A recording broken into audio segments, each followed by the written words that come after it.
Jay, you're still muted.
Woo-hoo-hoo-hoo. Watch this. Ready? Sim salabim.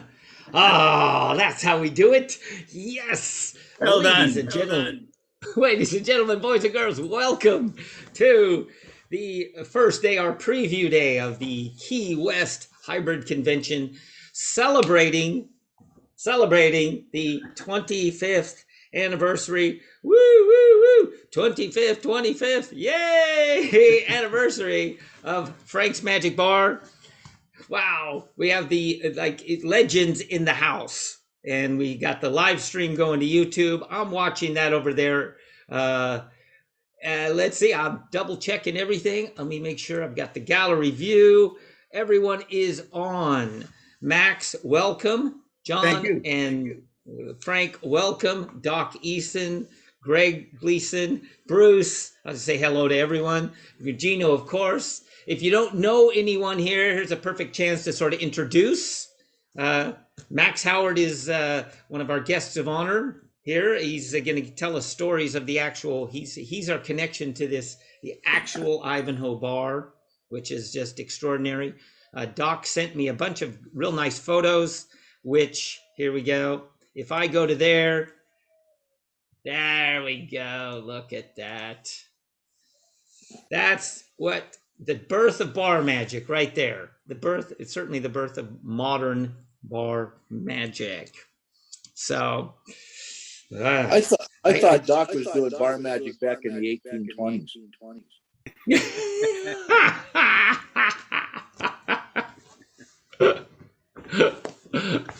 Okay, now I'm going to, if there's no question, let me just give a quick overview. There are the breakout rooms. I know it's just pretty obvious. At the bottom, you got the breakout rooms. We're not going to use those just yet, but that's part of the setup here. I'm showing we have 23 people in the house, so that's excellent. You're listening to me, that's fine. You do not have to put on your cameras. You're not obligated to, anyone who does not want to.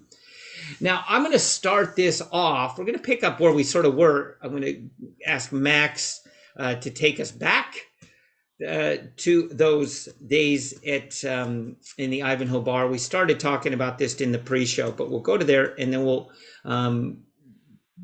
give it over to Greg, and then we'll start talking about the Sam the Bellhop effect and such. So here we go.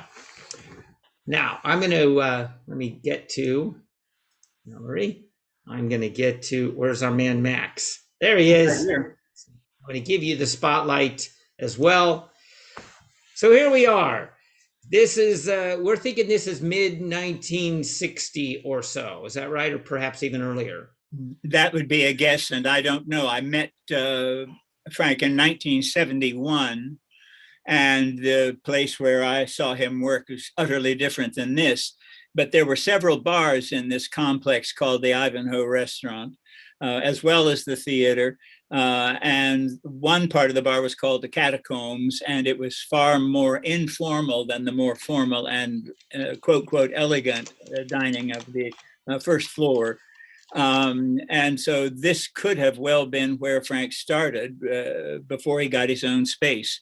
But when I knew him, he had been promoted and brought to the really premier spot, a lobby furnished especially with the carpeting and all of that, that was sectioned directly or situated directly between the theater and the restaurant. So he got the before theater crowd, he would get some of the restaurant waiting crowd, he got the after show folks, he got all of those people. And then in the evening, when the show was over, he did one last round, one last show. And that was, that's how the pattern went in those days when I knew him. Okay, so I brought in Doc. Doc, you were kind enough to send me these photos. How did you come by these, and what connection have you got to these? Well, I'm not allowed to talk about that. So without a court Top secret. How did I repeat the question? Because I was thinking of. Well, first off, thank you for conjuring up these photos. Oh, yes. That's just extraordinary. I think I got them from. I had a bunch of Eddie Fector pictures as well. So, and I say a bunch. I'm saying 3 or 4 maybe. So I don't recall where they came from, but I think Frankie, I think when you invited me down for your 17th anniversary thing down there, could that have been right? 8 years ago?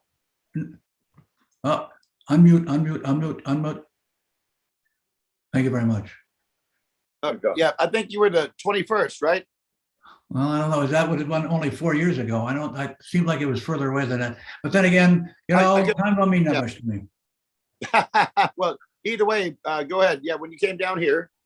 Well, yeah, I came down there. I think I was doing something else, and I looked in on you guys, and then suddenly I got swept up in the hoopla. So these came. I think I'm in the middle of writing 2 books. One of them is Cocktails and Docktails, which has stories about the tower and how it came about, and how this little hole in the wall bar in the middle of nowhere turned into a magic bar that's known around the world as the premier magic bar of its day. What did John Denver have to do with this, and how did all of that stuff? So that's one book, and about the philosophical aspects of what it is that we do. It's a guy doing the tricks behind the bar, big deal. Now there's more to it. There's what's your name and where are you from, and all of that stuff that goes around when you're in the bar. That it's just so natural, you don't think it's anything special.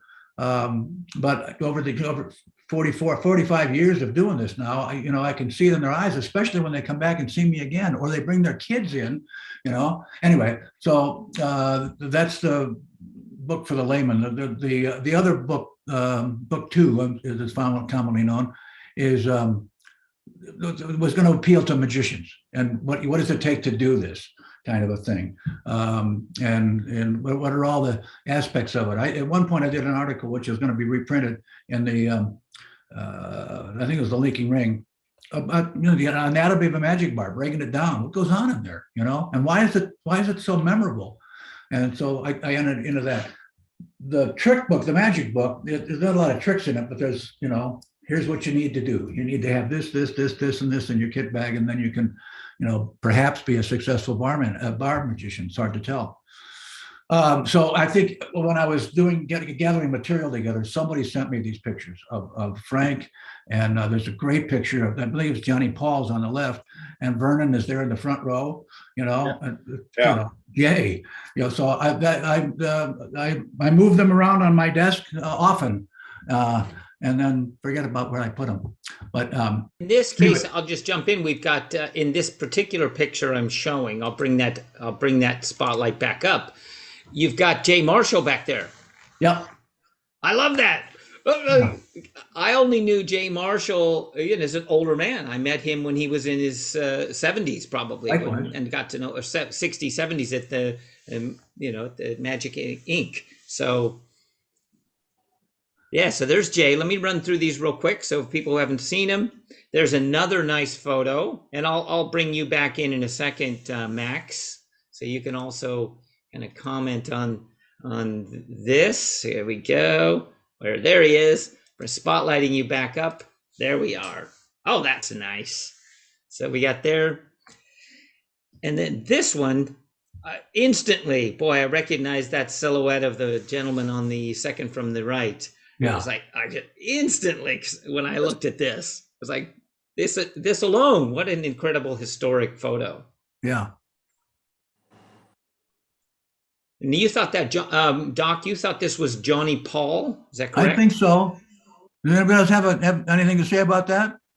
I mean, I don't remember that Johnny Paul had a mustache.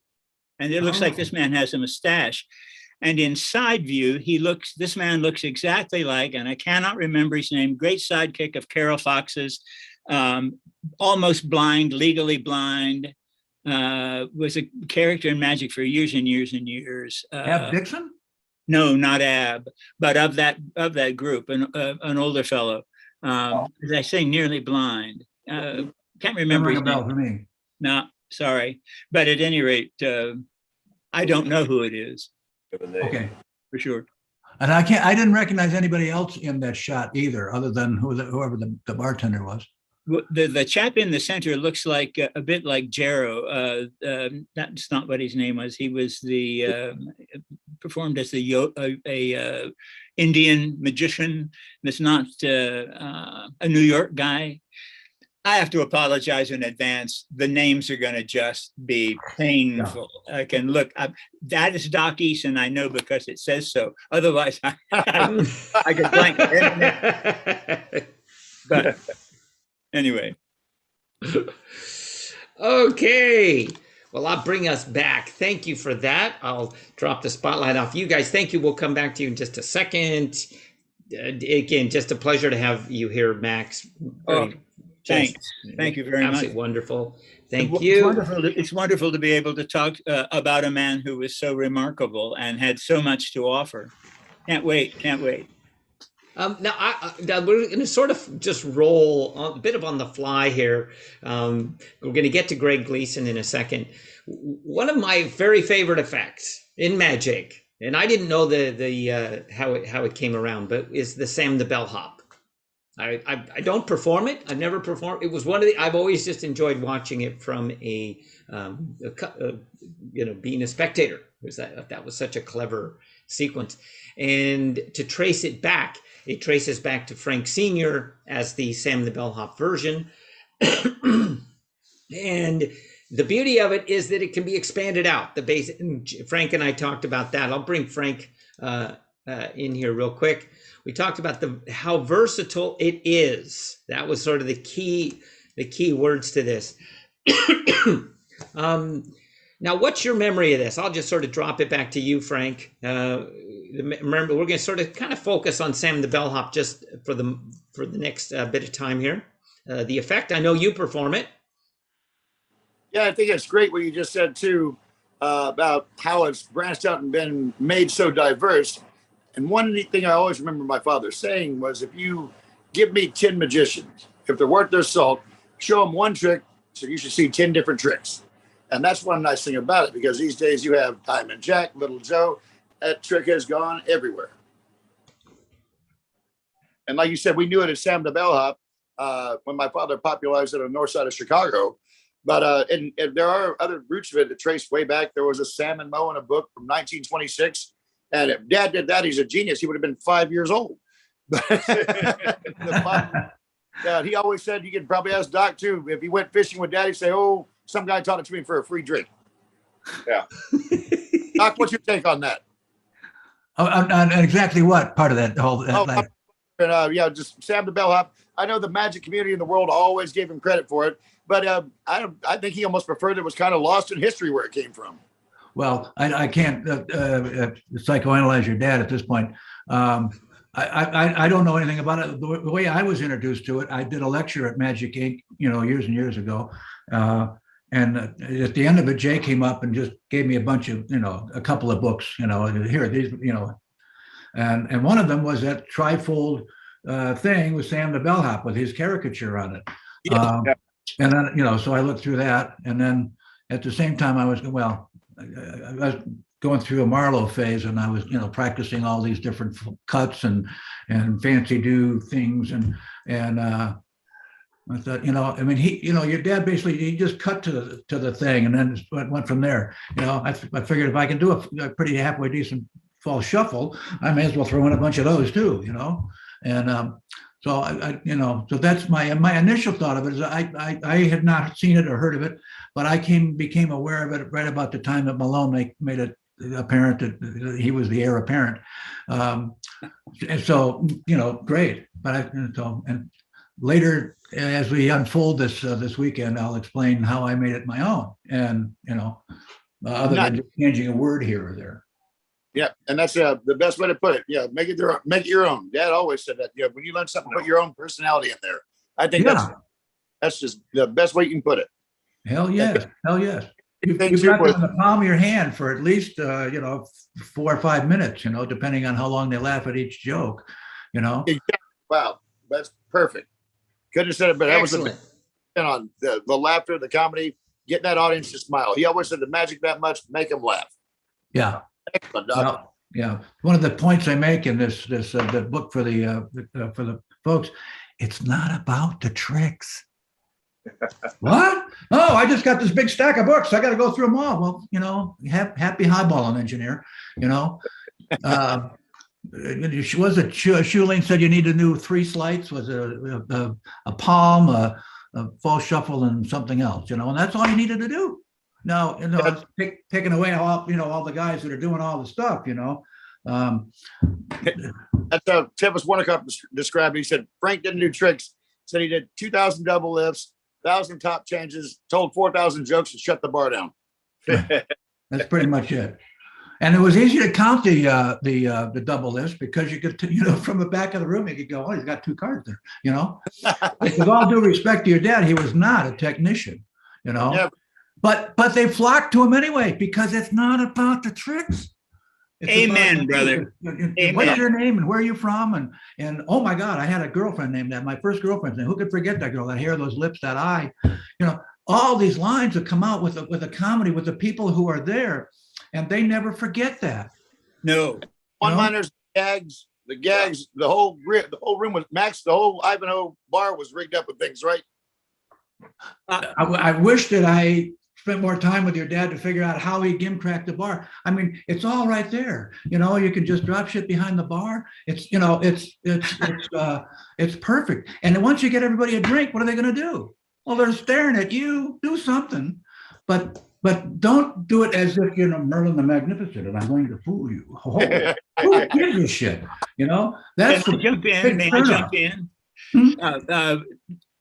The first time I saw Frank work, I didn't know who he was. I'd never seen a bar magician. I was desperately interested in magic, knew nothing about it, how it worked at all, and knew I was in a magic capital because I could recite by heart every page in the Magic Inc. catalog. I'd started at 8 years old, desperately wanting to be in this. And one night I was working a show there, and one night a guy says, there's a man upstairs who's does magic tricks. He knew I was interested in magic. I said, really?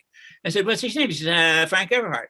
I didn't hear Frank Everhart. Blackstone, yes. Houdini, of course. Thurston, maybe. Everhart, no, I didn't know. He said, well, he's upstairs in the bar. You can just go sit down. So I went upstairs and walked up, and I remember walking up. I came at the wrong time because the crowd's already passed, and I was somebody coming late. And I came by myself. So immediately, this gets your dad's attention. He looks up and gave me a look that I thought, he's scary. because he just looked at me, and there was no expression. It was just, he looked at me and didn't say anything. So I just sort of got to the end of the bar and sat down quietly, and he took his eyes off and kept doing what he was doing. And this is an actor watching someone who is not an actor. And it was a damn lesson in showmanship and theatrical technique. And it was so original that your father had his own methodologies for doing what actors can spend years trying to learn how to do. The difference is your father played one character, and it was brilliant because it was him on parade. Your dad was the exact opposite of that person off stage. A humbler man never walked, as far as I'm concerned.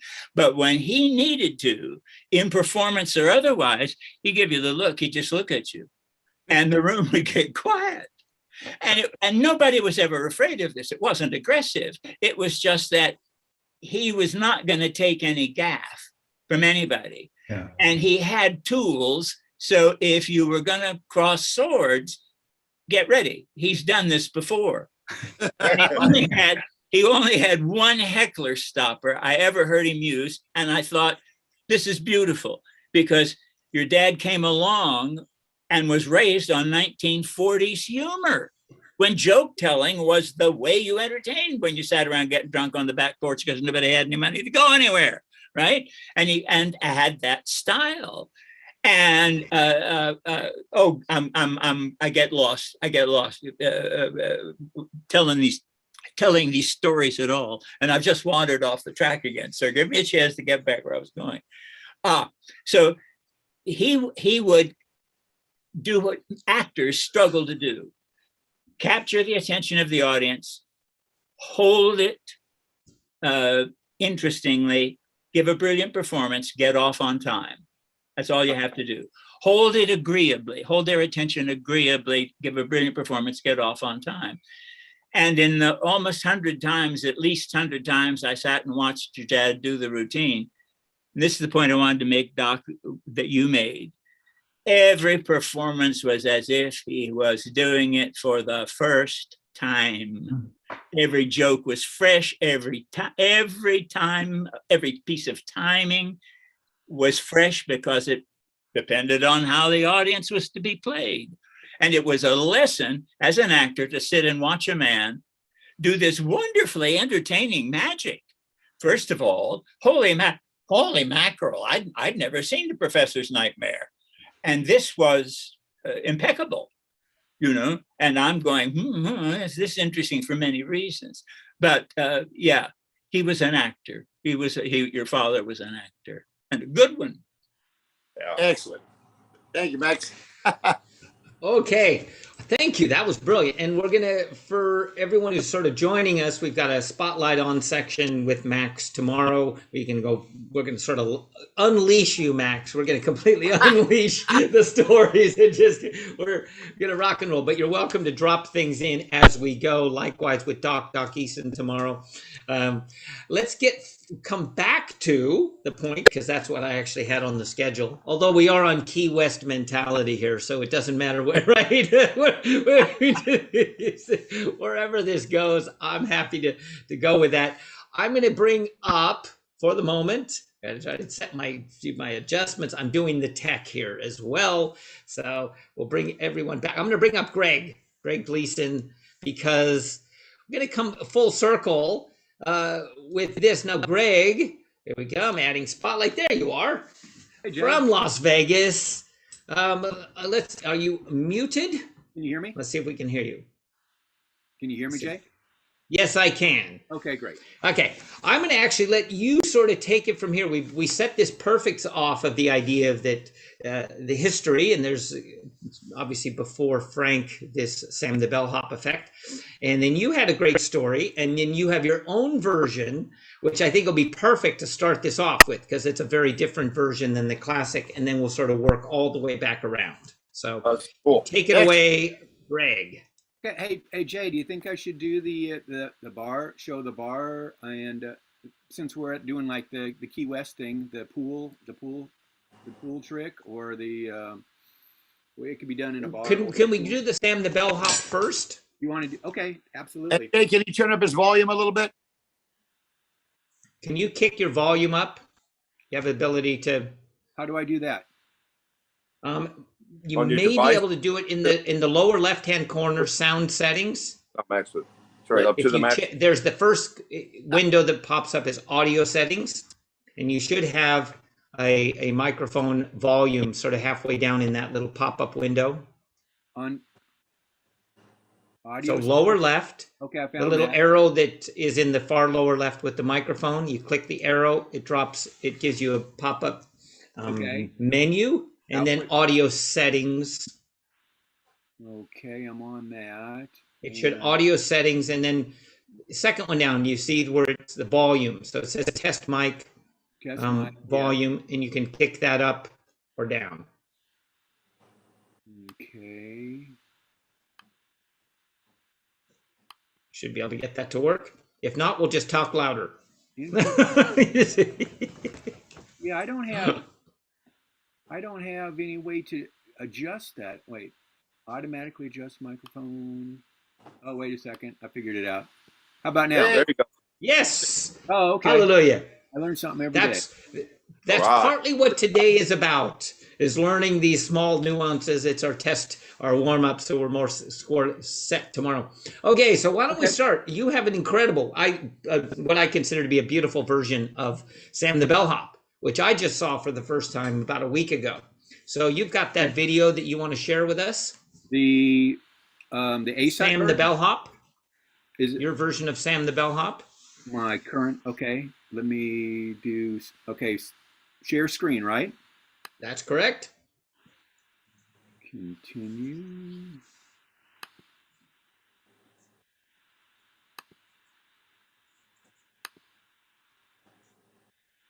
There we go. Ladies and gentlemen, a routine with a deck of cards, 52 playing cards. Before we get started, I'm going to give the pack a quick shuffle. This trick actually is a story about the streets of Lake Tahoe and a tall gambling man that calls himself Grego. And just so you know where the story is going, the ace huts were all the actions worth knowing. Well, one night Grego walked down a dark, lonely street where he saw three ladies take a seat. One possessed brown hair, the other two red. He said, if I was looking for action, where should I head? They said, go to the Ace Hut. There's no finer place at night. Just take 4th Street, 7 blocks. It's the 8th door on the right. So he jumped in a cab, gave the order to drive. They flew down the street, and no time arrived. He stepped to the curb. The fare said $6.99. So Grego reached in his wallet, took out 2 5s, and said the ride was just fine. He crossed the street. He went up to the hut. But before the story continues, the deck needs a cut. Hey, Roy, would you help me out? Just give the deck a cut somewhere close to the middle. Perfect. He walked to the door. 3 times he knocked, but despite his best efforts, the door remained locked. He looked around. The sign said open at 8, so he found a park bench and decided to wait. The hands on his watch said 7, and 13 minutes later, he met a man named Kevin. 77 years old with a sad story to tell. You see, it was 9 years ago when Kevin was 68. On the 3rd hand, he fell. Beware the jacks, they never play straight. Cheating's their life, no love and no hate. Well, 8 rolled around. Grego walked in the door. He sat at a table and the game now had 4. Grego introduced himself, took money from his pack. The other 3 just smiled and said, I'm Jack, Jack, and Jack. Well, Kevin's story got him thinking, and the 3rd hand wasn't bad, so he decided to fold, and that made the jacks mad. You see, cheating's their life when there's money to make, and folding on that 3rd hand, they knew this wouldn't be cake. Well, the 5th and 6th hand came in went fine, but it was the 8th hand that was crooked, and that crossed the line. You see, much money was lost, but the night was still young. And the ninth deal was Grego's, and he was about to have fun. He dealt 4 hands to seal the jack's fate. But in order to win big, every hand must be great. Well, jack number 1, his cards were sure hot, but 3 2s and 2 4s would not take the pot. Jack number 2 revealed what he was holding. He had great cards, but he should have been folding. You see, 3 10s and 2 kings, a full house isn't mush, up against jack 3s, straight flush. Well, he glowed with pride and a big cheesy grin, for it was apparent to all, jack 3 would win. But then Grego looked at his cards and laid them on the table and said, then she kissed me, and I realized that probably she was right. There must be 52 ways to cheat at poker.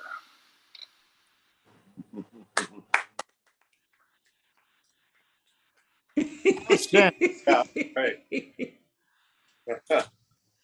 I love it. That's actually a routine. Landon Schwenk put that out about, I don't know, 10 years ago. Who did that? Who did it? Landon Schwenk Okay, never heard of him. put But that the- out, and they actually had a song that went with it. Actually, they had music behind it. You could buy it with a recorded track, so you didn't even have to learn the story. You could just flip the cards over, and I didn't like that. I wanted to make it my own, so I got rid of the soundtrack and did it myself. So. What'd you just say? Make it your own. Greg, Yep, that's exactly, just like you were saying. Exactly. dynamite. That is fantastic. How long have you been doing it like that now? About a year now.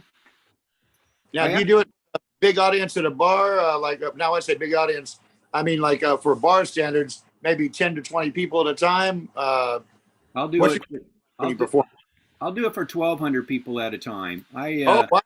About 20 years ago, I was one of the first people to actually start bringing I've been working on cruise ships for 30 years. Uh-huh. And about 20 years ago, they wanted me to do close-up in one of the lounges, and they'd advertise it, and they'd say, come see Greg do close-up. And all these people would come, and they'd sit at a table, and I could only do like 5 minutes at each table. I'd have to go around. And some people, they'd be sitting there an hour before I could get to them. So plus you could only do 5 minutes. You can't even really do that much. So I wanted to do a full close-up show. So I talked to the cruise director. I said, hey, why don't I bring a projector and a camera and we'll put it on the screen and I do like a half-hour show in the main showroom. And they said, that's a good idea. And we started doing that in the afternoon. And then it just kept growing and growing over the years to the point where I didn't do my illusion show anymore. I literally would just bring a deck of cards and in the 1,200 seat theater. And that was, Little Joe was actually the second, it wasn't my closing trick, but it was the second to the last trick of the show. And that version is only a year old, but the other version, Little Joe, I've been doing for 20 years. Okay. Now, actually, I've been doing it 20 years with video support. I first learned it in 1973. It was one of the first tricks my dad taught me, and I go, "Where'd you learn that, Dad?" He goes, "He got it from his brother who was in the Army." So it was kind of like, where did So they didn't even know where it came from. He just learned it. He taught it to my dad, and then my dad taught it to me. And what's funny is, I'm 12 years old. I'm doing the simple version where you're not doing any false shuffles, false cuts, or anything. And it always, it was a great trick. But then I started going to lectures. I'd go see, my first lectures were Daryl and Danny Fleshman and John Mendoza. And it was all the technical sleight of hand. So I go, I'm not doing that Little Joe trick. Anybody can do that. And I started doing all the technical stuff. But then one show, I just added Little Joe at the end. And that got the biggest response. So I went, all this technical stuff's great. But the story trick still, was what they talked about. So I said, I'm going to incorporate the sleight of hand into Little Joe. So it was like 79 or 80 when I really, added all the false shuffles and false cuts and really, made it a feature of my close-up show. So that is a great story and a great version of the trick. Oh, yeah. Oh yeah, I Thank agree. you, guys. Thank you. I agree. Having seen many versions, I don't know. I'm just learning as much along with everyone else the real history of this. But when I saw Greg, when I saw your performance, I thought that, and the fact that you put it in rhyme, and I mean, that, you know, as Doc said earlier, it's about the performance, as you sort of emphasized right there. You know, okay, the story, the engagement, again, I think very cool. Yeah. I'm going to actually pull up Doc, if you don't mind. I'm going to bring Doc in because I'd like to get your thoughts. Now, Doc, obviously you've been doing this effect, and you told me some interesting stories about how your version evolved. Yes. Hold on a second. And I'm going to, not there, I'm continuing on and switching camera again. Okay, so if you now there you go, dude. Say, yeah. Doc is up to speed with OBS. We got him crash course training over the last few days, so you can teach. It hasn't been going well, folks. It hasn't been going well. Okay. Come on. Anyway. Okay. Okay.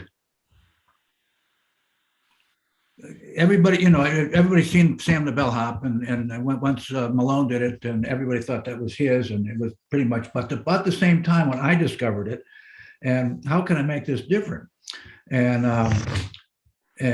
so one night, serendipity happens, as sometimes is,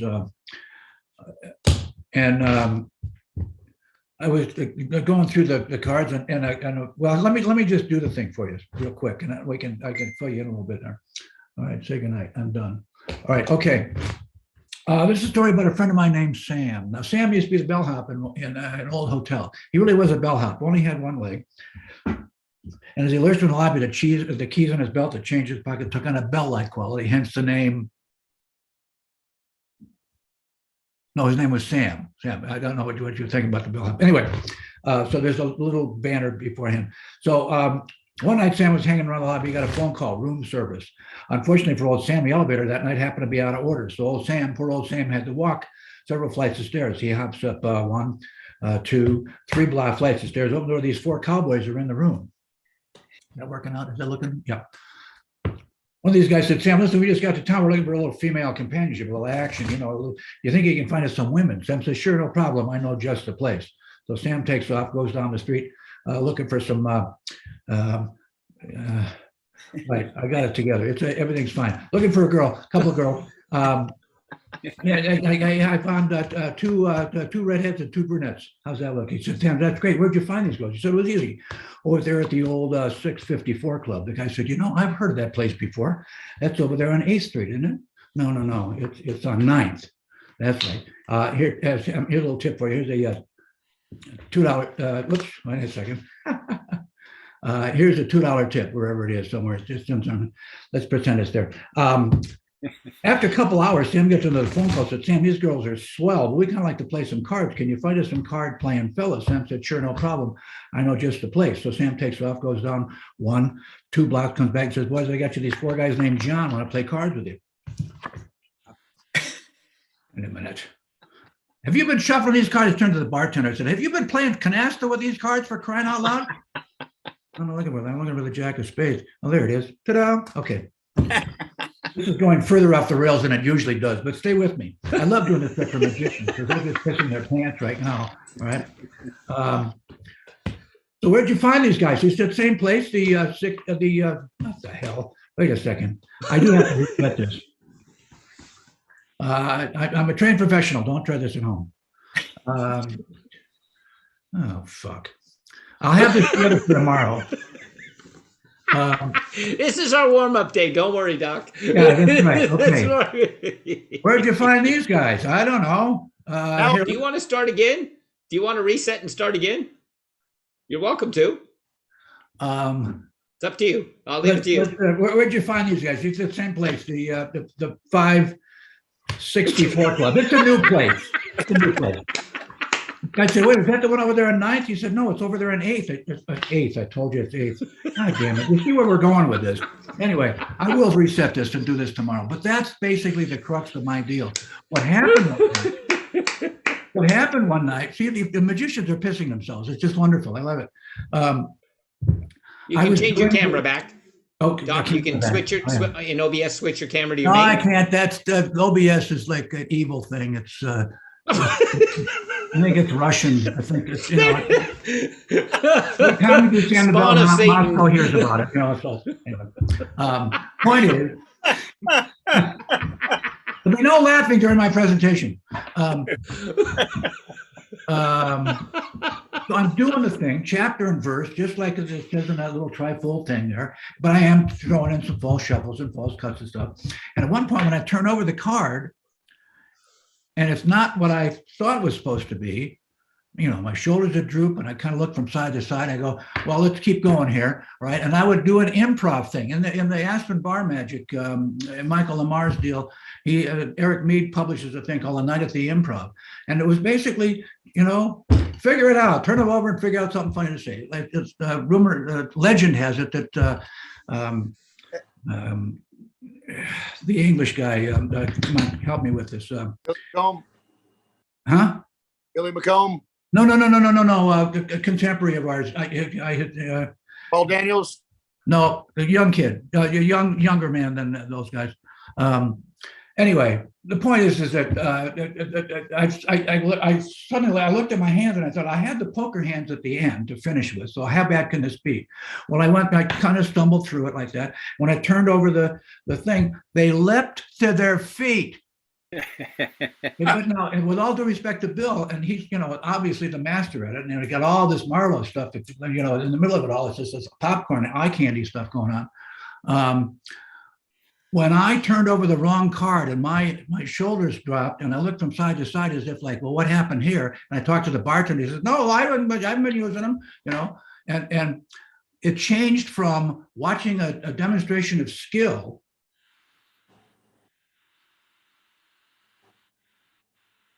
Hello? He disappeared. That was pretty cool. Yeah. Doc, you just went back in time 20 years. That was outstanding. Doc dropped out for some reason. Okay, perfect. Anyway. That's why we got a whole lot of people. I'm going to bring Greg back in and have the three of you guys. Now, again, some of the masters of this effect. There you see. Again, we'll come back with Doc's version tomorrow in his kind of session. Now, Frank, you do. When I saw you do it. I recalled that you were doing more of a traditional version, but it's sort of modified to a Key West style. Is that right? Yes, it's modified to Key West. That's what I thought. Yeah. And yeah, on that traditional style, and it starts out. Do you want me to go through it right now, or just talk about it? It's totally up to you. I'm hoping we're going to see it tomorrow live with you actually performing it for a real audience behind the bar. Let's go for doing it tomorrow and just talk about it right now, if that sounds good. That's what I thought. Exactly. All right. So, in talking about it, when I of course, you know, I like to, now you can't always close on Sam the Bellhop, but it's fun when you get the opportunity to do so. And the Magic Bar, everybody's bar is a little bit different, but I'm sure they'll agree that with bar style magic, it can be kind of an accordion. As people walk up, the dynamic changes there and it adds to the show. So sometimes you have to bring things to a close. You can't do something as elaborate as Sam, but a lot of times we get to do it. And when you have the crowd together and they've seen enough of a show to where you can pull it in, you don't have to stop to do like a cocktail break show. You got everybody, you have everyone's attention focused on it. And I can bring it into that story moment because every trick builds. And now they're all together from Jersey, from Minot, North Dakota, no matter where they might be from, they've all come together as one group at this point. And they're enjoying the show together as a team. And that's when I go in, and several times in the show, I'll make references about the 1950s and, you know, to get the funny looks. And I say, now I know it sounds funny. I said, I keep referencing this as we bring up my father. And I said, we do a trick in his honor. It actually goes back further than that. You have to understand, Dad had me when he was 52 years old, and magicians, and it gets a good laugh. But I said, we even go back, you know, older than that by far, to 1921. So Dad was actually born in 21 and raised in the Great Depression. So now when he was poor, everyone was poor. And after the Depression, my father hitchhiked out to California and became a bartender at the El Cortez Hotel in San Diego. He'd serve a drink, get 50 cents. Magician walked in, did a trick, got $2. Dad said, well, this shit's going to stop. Put together his own show, starting with one trick. that if you ever went fishing with him, you'd say, oh, some guy taught it to me for a free drink. In reality, it's the one that put him on the map. And it was known in Chicago in that 3-leaf fold pamphlet that Doc Gleason got at Jay Marshall's seminar at Magic Incorporated there. Frank Everhart's famous playing card playlet, The Saga of Sam the Bellhop. Yep. Now, from there, Dad, going back in time there when he said, this business is going to stop, watching that magician, I throw the line in there, and I purposely do it, and it can be a help to other magicians there. When I say, we're talking about, after the 1930s, after the Great Depression, hitchhiked out to California, became the bartender. He'd serve a drink at 50 cents. Magician walked in, did a trick, got $2. Dad said, well, it's going to stop. And I pause right there and say, you got to think, $2 was a lot of money in the Great Depression. Then I look toward the tip jar, inflation, and stick it right in their heads right then and there. That gets rid, as Dad would say, that gets rid of the ribbon clerks on the spot. So, in telling the story. Okay, so Doc came back. He's reappeared. So there we are. Nice to see you again, sir. I know where I left off. All right. Okay. It moved from watching an exposition of artistry, beautiful hand and everything, it took it from that to how's he going to get out of this?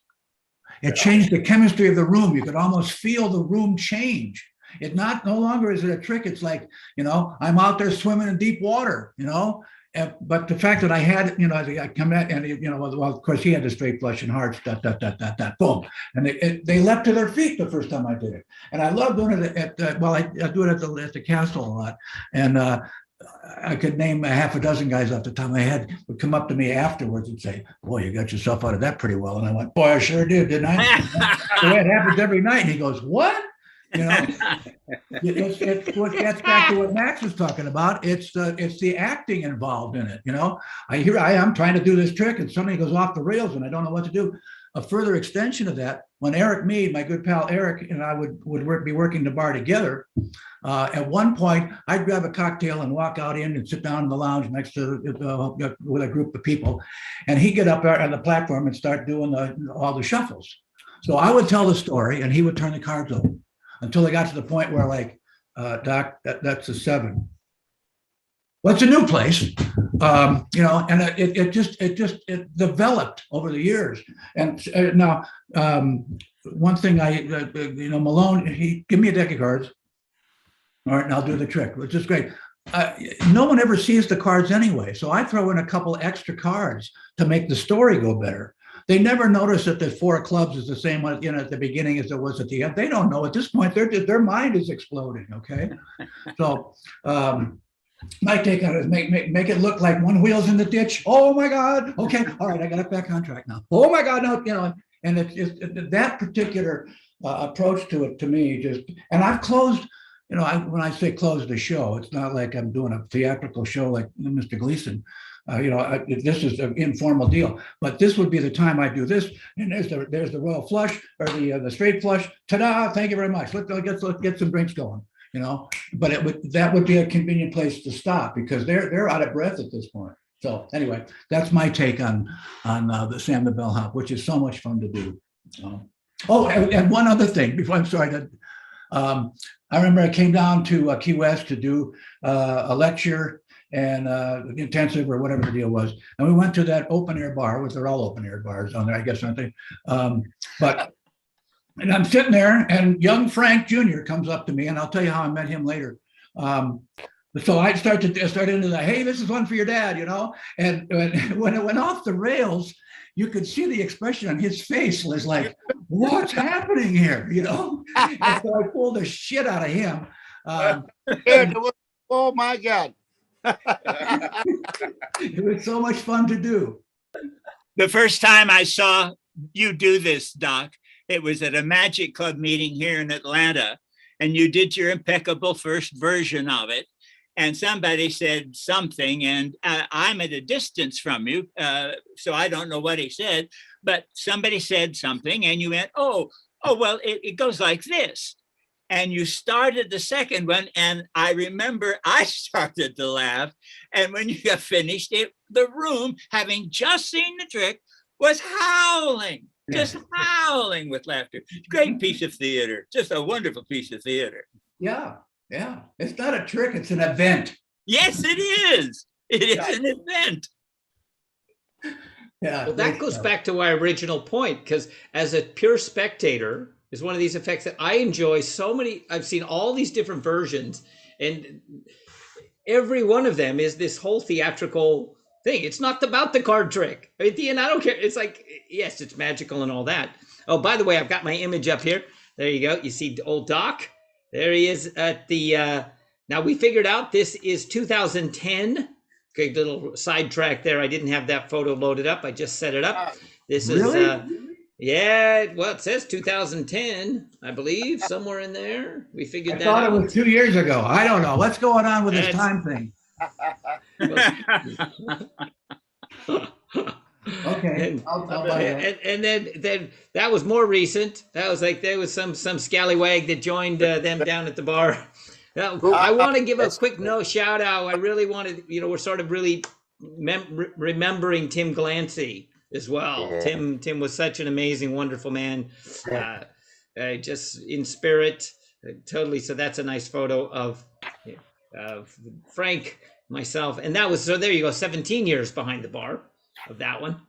So, all right, I'm going to jump over, going to keep this whole thing going. Now, Gino has a great history he's been to Key West. He has some great stories, but also he has his own version of our Sam the Bellhop trick. So I'm going to start pulling and give you the spotlight for the moment, Gino. All right? Ooh.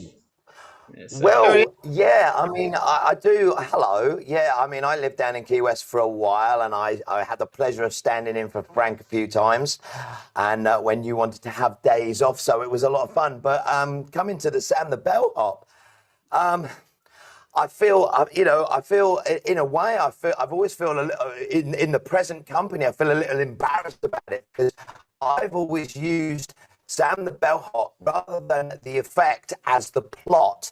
And I can honestly say that I've never actually done the same routine more than once, because I use it as an absolute customization, whether it's a personal party or a corporate or whatever.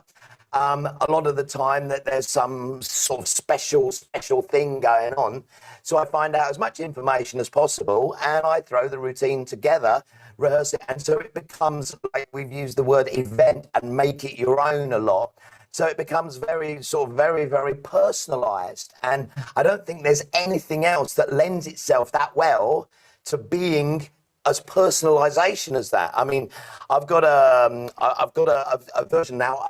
As many of you know, I live over in China, so I don't have an awful lot of video of stuff in English because I'm working in Chinese most of the time. But I do have a kind of a little throw together handheld phone video of me doing a friend of mine's birthday a couple of years ago. With the premise, the plot. So shall I play that now then, Jay? You want to check your signal. You're breaking up just a bit. I know sometimes you're able to change your VPN or something. Okay, let me. I tell you what. Take me off Spotlight, then I will take you off Spotlight. Myself. We'll come right back to you. I just want to make sure if you're going to play the video that it actually comes off really as well as we can. So. There we go. So you're off Spotlight for a second. Doc, thank you so much for that great explanation. I just want to acknowledge that. Thank you. I'm going to bring I love this. Is one of the things. Now we're making this all up as we go along. I want to emphasize that when I met, of course, this is all an improv. I personally met Frank about 10 years ago. I knew about the Paladin Bar. I mean, I always heard these great legends of Key West and the Paladin and Captain Bill and all of that. And then I finally had said, all right, I got to make my way down to Key West. And immediately, Frank, you and I connected.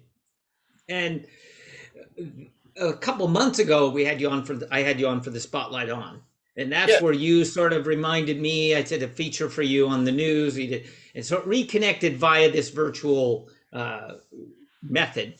And that's where you said, hey, birthday's coming up. Yeah, so that means you like your happy birthday. Yay.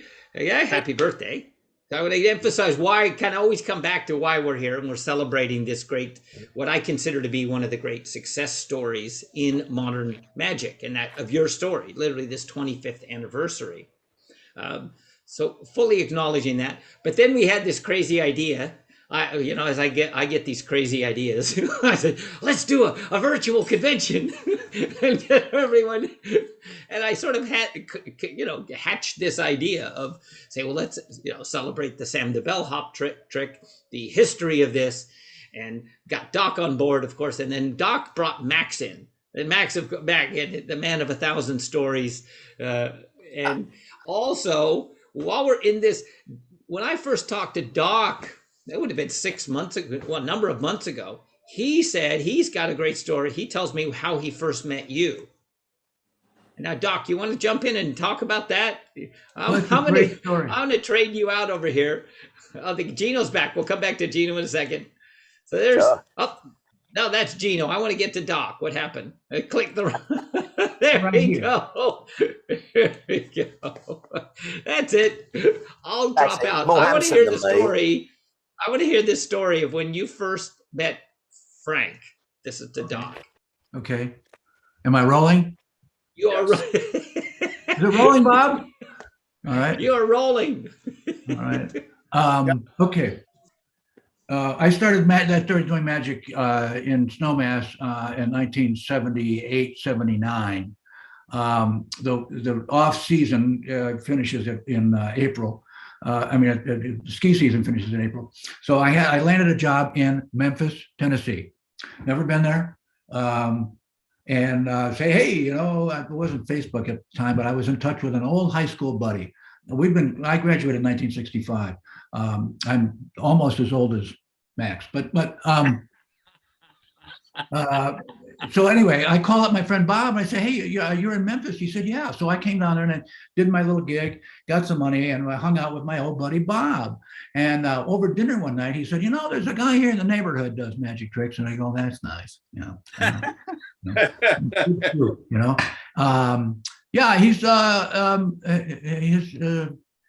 I think he's from Chicago. And I went, well, that's good. An old geezer from Chicago. That's great. This is in Germantown, Memphis, Tennessee. Okay, Germantown, a little bedroom community. So, and Miley he said, used to run a bar there in Chicago. And I went, really? Well, what's his name? He said, I think it's Frank something or other. And I said, it couldn't be Frank Everhart, could it? Let's look at the phone book out. Remember phone books? All right, we got the phone book. Frank Everhart lives literally around the corner from my high school buddy Bob. Okay, so we pick up I pick up the phone and I'm trembling as I punch in the number, and I said, Frank Everhart? Yes, I just introduced myself, and I wanted to it was a beautiful spring morning, like in about this time of the year. Can we come over and play? So he said, sure, come on over. So we walked through this track, it's the track neighborhood, but all the garage doors are open, and there's big wheels and baseball equipment. And, this is a hometown thing here.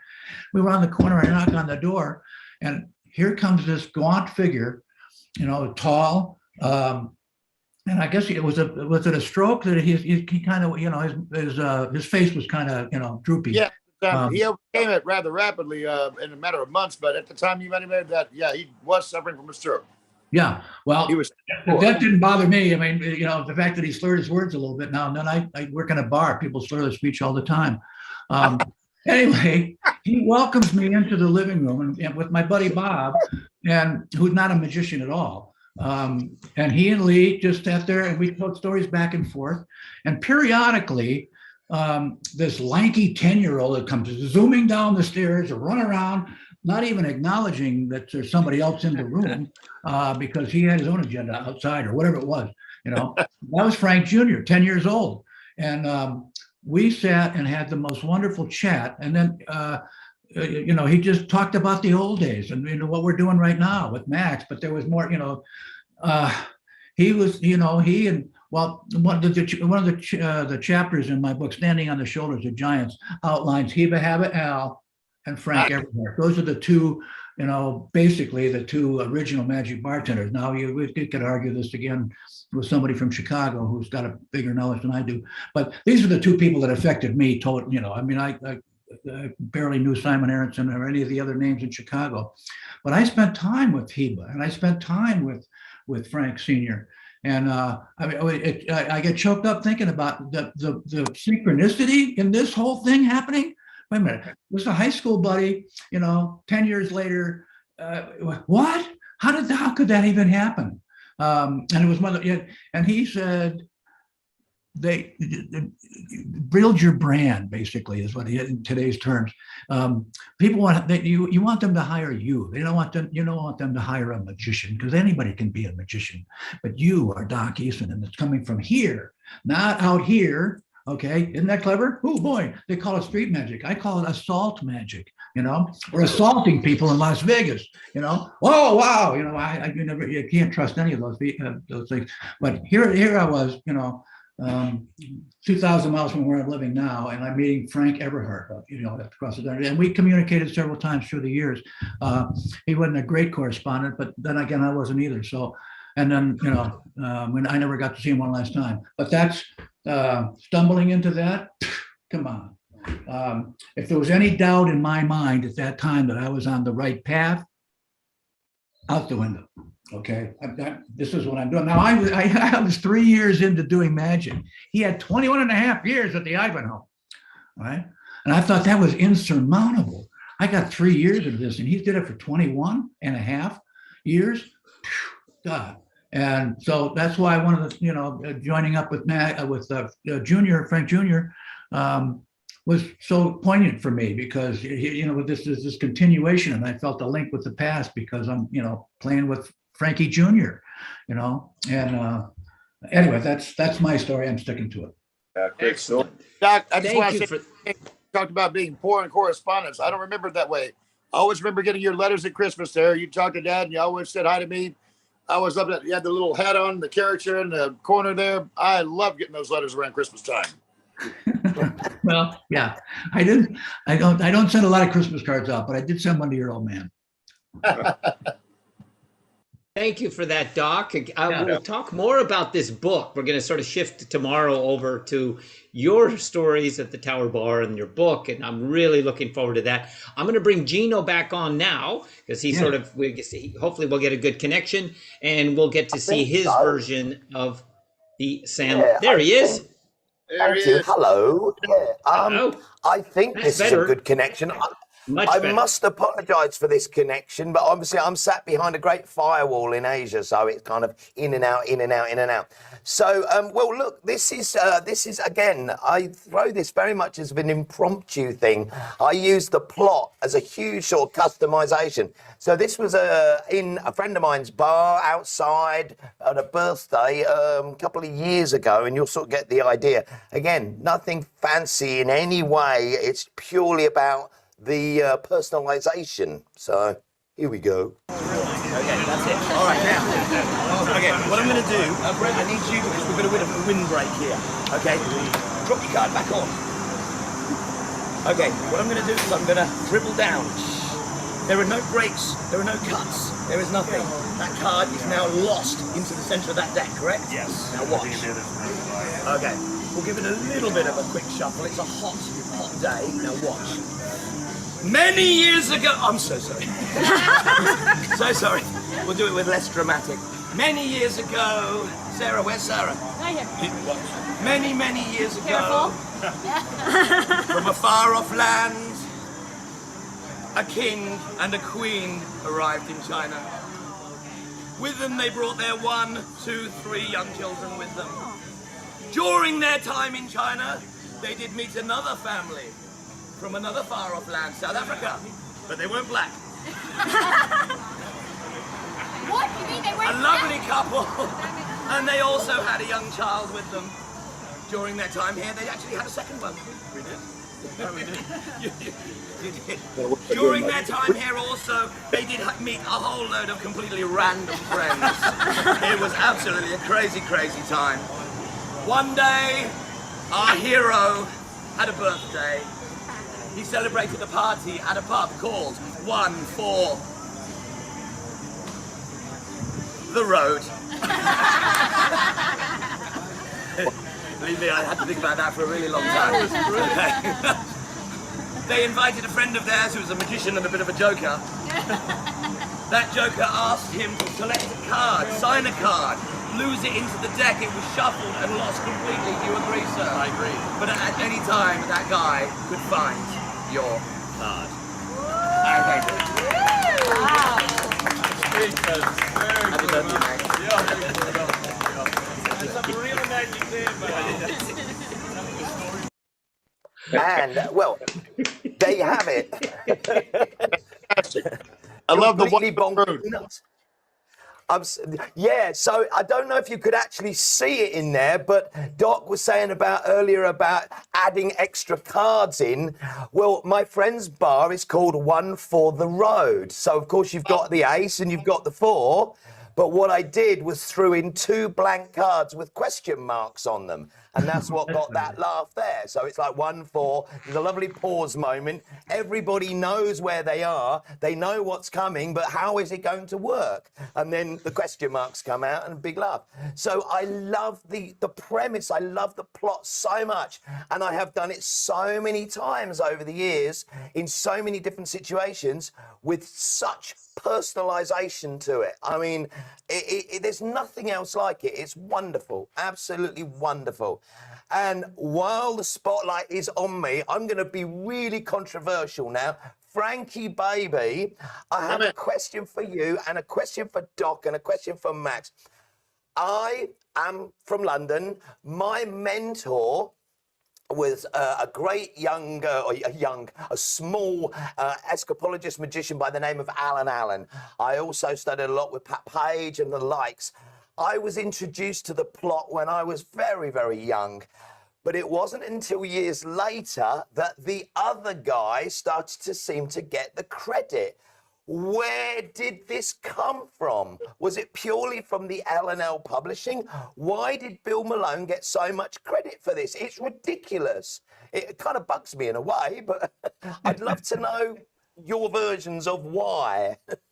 Well, hats off to him. First of all, he's great at advertising. John, do you have a few words on this? Well, I'd say his Bill Malone's performance of it on TV went a long ways, and then the tutorial from the teaching video. So I think that's a lot. So so it is the L&L publication for it, because you see, I was introduced to the plot way years before that. And I've always knew it from Pat Page and from Alan Allen. You know, Frank Senior's name was always coming up, and of course you've got the 654 version of it as well. But it was suddenly the other name came up. So anyway, but thanks for that. Could I jump in for a minute, please? Please. When Frank did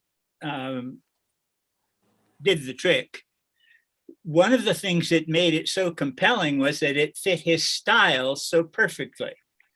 And his style was never to make a move, never do anything fast. Nothing was ever contrived.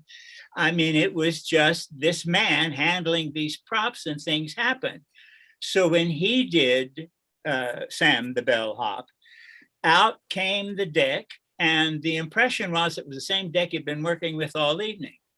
This is how relaxed things were. And people had plenty of time. For example, when he was doing the 3-rope trick, they would see the prop all, for minutes. So there was nothing there. And there never was. There was nothing magic-y about anything that Frank did. It was impossibilities, but it wasn't, hocus pocus stuff.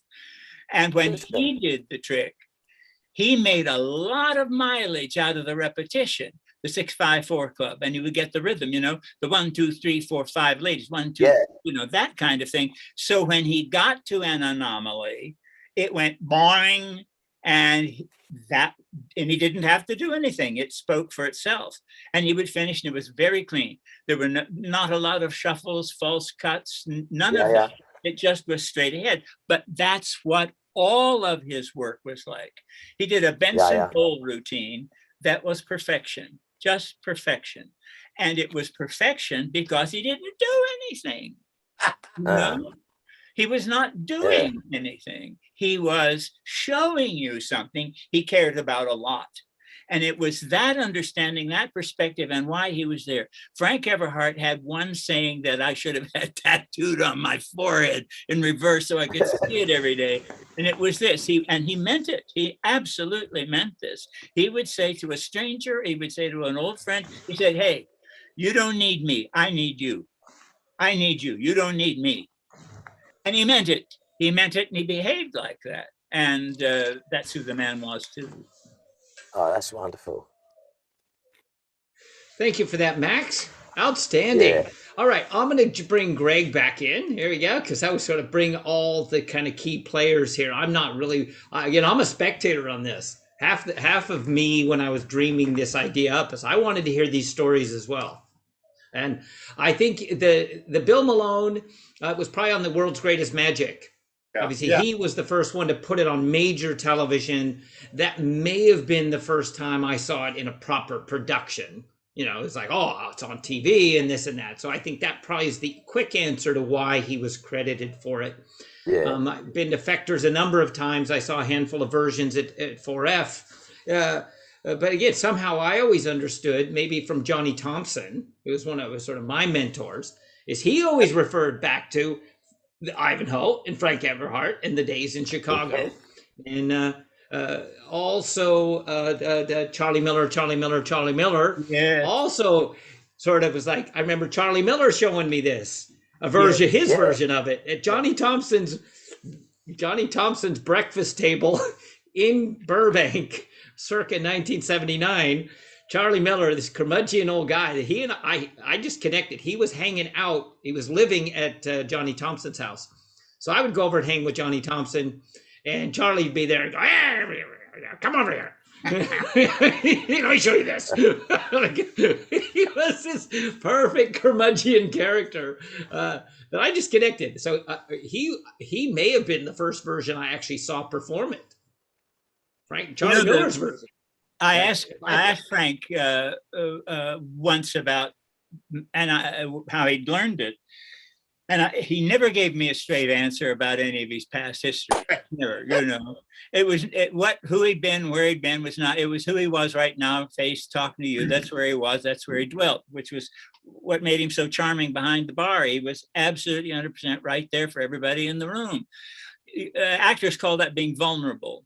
And magicians, by and large, hate being vulnerable. That's why we do so much of what we do out here, so that people can't get to us. We sort of hold the prop up as a defense, in my opinion.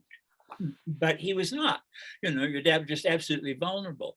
And which is why his style of doing the trick with none of the flourish was so appealing. And he did that on purpose. Because he wanted the story to be what you were paying attention to, and the cards only reinforced the punchlines, the 654 Club, the 1, 2, 3 ladies. He didn't try to make anything of it. He let the cards tell a story that was amusing and bemusing, you see, at the same time. And I asked him. I don't think I saw him do this more than half a dozen times.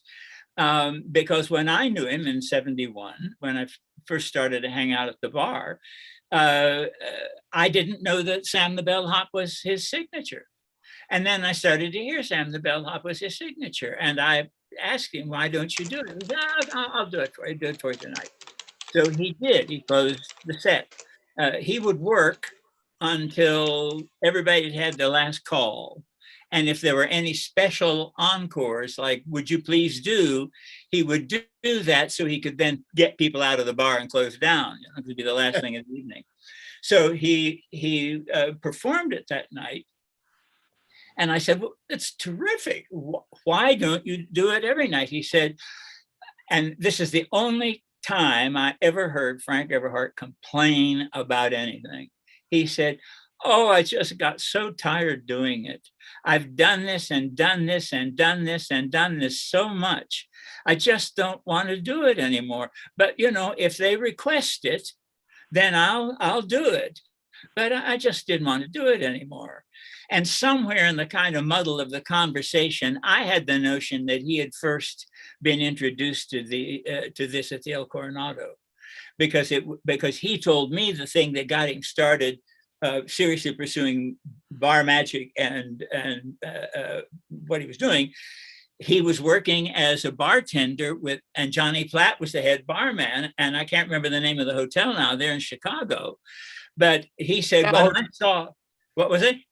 LaSalle Hotel. The LaSalle, yes, exactly, sir.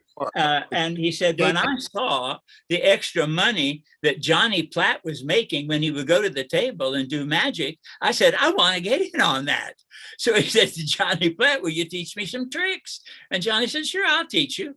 And that's what started him seriously understanding that this was something he could put together and make money doing it.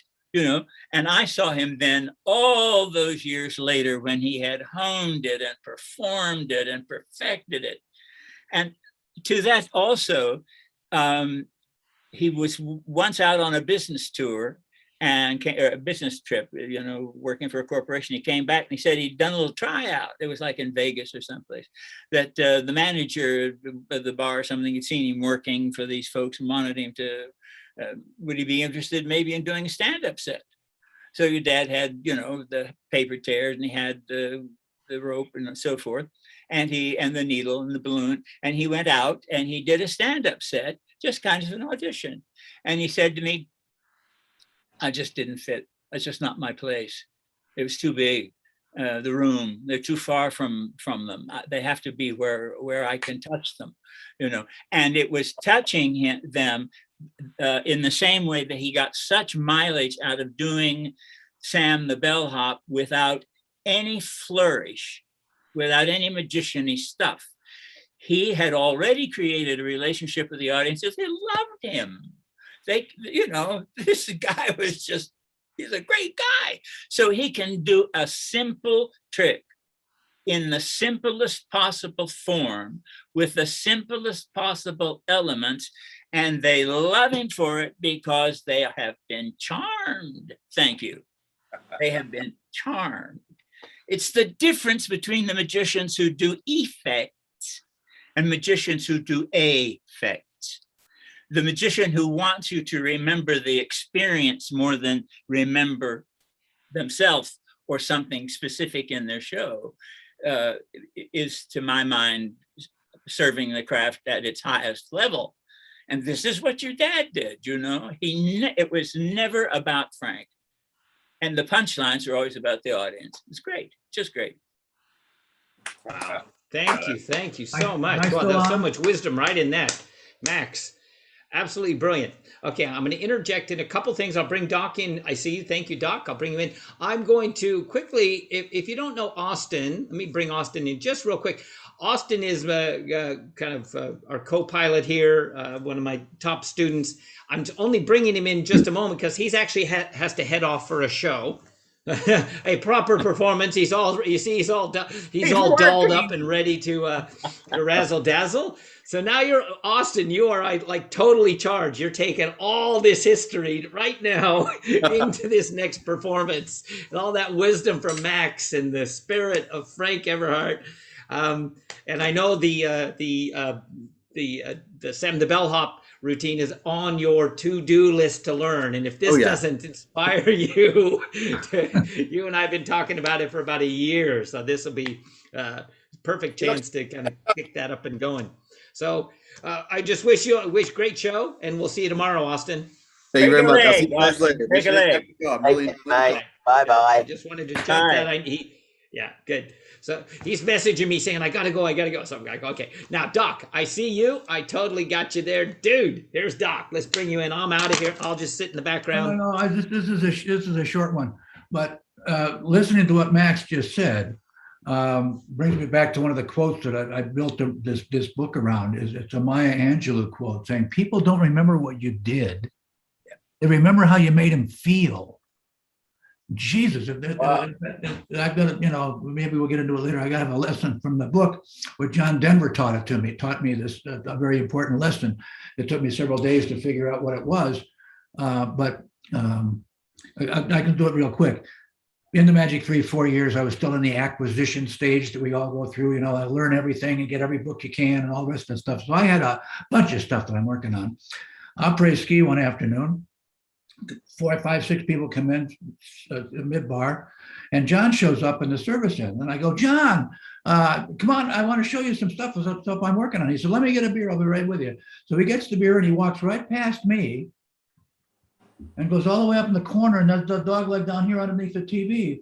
And I'm going, and he can't even see what I'm doing to the cards, but he could see what I was doing to the audience. He didn't give a shit what I was working on. He wanted to see, if you've ever seen a John Denver concert, when he takes the band off and sits down on the edge of a stage and plays it unplugged, he is singing to you. Yep. You can feel it. And that's, people don't remember what you did. They remember how you made them feel. Hey, what's your name again? Oh, come on up here. Okay, and what's your name again? What did I tell you? This person could give a shit about you. For me, look how good I am, and that's, so with Frank Everhart Sr. talking in one ear and John Denver talking to me in another ear, I get it. And that's why, I'm invited to birthday parties, a 100-year-old birthday party. Bless you. Did you get any on you? Yeah. So anyway, those are lessons that you learn along the way. And sometimes they're obscured. I was put out because he wasn't watching what I was doing. Oh, yes, he was. But he wasn't watching what I'm doing here. It's what I was doing here, to the heart. And so anyway, that's just following up on what Max was talking about how they remember. They don't remember the tricks. They remember you. Yep. Right? And Doc, which is why Doc, it was great on a Saturday night. There was always a contingency that would come into the bar, and it would be people who were bringing people who had never seen him before. Right. And they would always push the people who'd never seen him before right up front. And then they would, I had a catbird seat at the far corner because you couldn't see the show. I was watching Frank. He was the show, of course, and the reaction of the crowd. So I could see this, and they would push the people forward as close as they could get, and everybody leaning over the bar. Nobody could see a damn thing. And still the magic worked, It was just it was marvelous. It was just marvelous to see how to give people the opportunity to give themselves to the moment. Yeah, right. Well said. Absolutely. Staying in the moment, never mail it in. That's what I always say. Never, ever mail in the performance. It's always about, they don't care. It doesn't matter how great you were yesterday, what all your great reviews, how people say, it's all about that very moment of the performance. So again, 100% kudos. Great story about John Denver. Thank you for bringing in him, Doc. Now I'm going to quickly jump over. We're going to sort of shift back to Greg and another performance piece. Everyone watching, it's great to talk about all this. I'll bring up Greg in the full spotlight just there. Now, Greg, we talked about, this is actually another one. You're best known as an illusionist. People tend to think, because you've done all these amazing grand illusions. But what I've realized, what's that? Before we move into this next thing, can I talk about the Sam the Bellhop? Or oh yeah, 100%. Just two things really quick. What I showed with the Ace Hut, what we showed a little while ago, it's actually in my show B. I have show A, which is still Little Joe. And the reason I love that routine so much is it ties my whole show together with callbacks all the way through of pieces I did before. I do a cannibal routine, maybe 20 or 30 minutes before Little Joe. And then when the first person is checking in, I do a kick out move and I go, Little Joe, and the first card that kicks out is a king, and I go, oh look, a cannibal checked in, and he's not alone, he brought his friends. So then all the 4 cannibals are there. And then later on, before the queens are going to appear, I talk about, can you find some dates, maybe some that look like showgirls? And then the 4 queens appear, and I go, they don't look like showgirls, they look like missionaries. So that's another callback to that cannibal trick. So there's a whole bunch of callbacks throughout that Little Joe routine, and that's why it's such a strong routine too, because you can incorporate everything you did before in the show to that trick. So I've had a lot of fun with that. Yeah, hooray. And a second thing, which is interesting, is this just came in today, the new Genie magazine. I don't know if you guys have seen this yet, but it has a whole story on the story of deck, and it talks about Frank Everhart releasing it in '61. It also goes back to 1952. It was called The Last Word in Cards under the title of Mo and Sam, and it was the 678 Club. And it received, it had the $2 tips, but it goes back even farther than that to the 1920s. And in the 1920s saw a slew of stories making use of the full 52 card deck. So this is a great issue on the history of story decks all the way from from the 19. Thank you. So grab it. Just happened to come in today, and I was reading it right before we started. So I was like, wow. That's great. Quite ironic, isn't it? I know. That's like incredible serendipity. Yeah. Oh my goodness. All the way through. All the way think you through. just Hey, look, we're gonna be talking about this in 20 minutes. That's it. I better talk about it. So, That's incredible. But okay, you wanted to go back to that because it is the Key West thing, and this is kind of this is a Key Westy thing. We're going to switch over. This is another one of your original routines. Again, you sort of realize that you're this extraordinary close-up artist. Again, that you don't get. Partly the point being is that you don't get as much recognition for that. And here's a beachy routine. We're going to toss this in as could easily be right in Key West, right? or any bar too. Any bar, yeah, any bar, any poolside. Okay, I have to remember how to do this. Okay, go back. Yeah, share screen. Share screen. Okay. That work. And there it is. And share.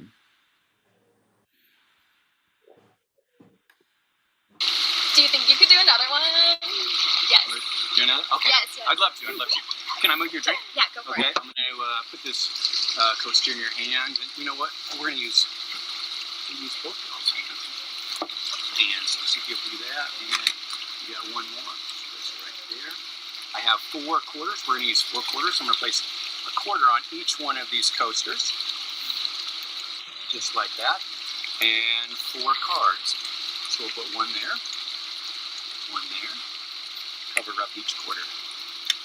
Now watch close as I magically take this quarter from underneath that card and drop it right underneath that card. Did you see that? Yeah, you did. See? It's watch, we'll do it again with the second one. Watch close.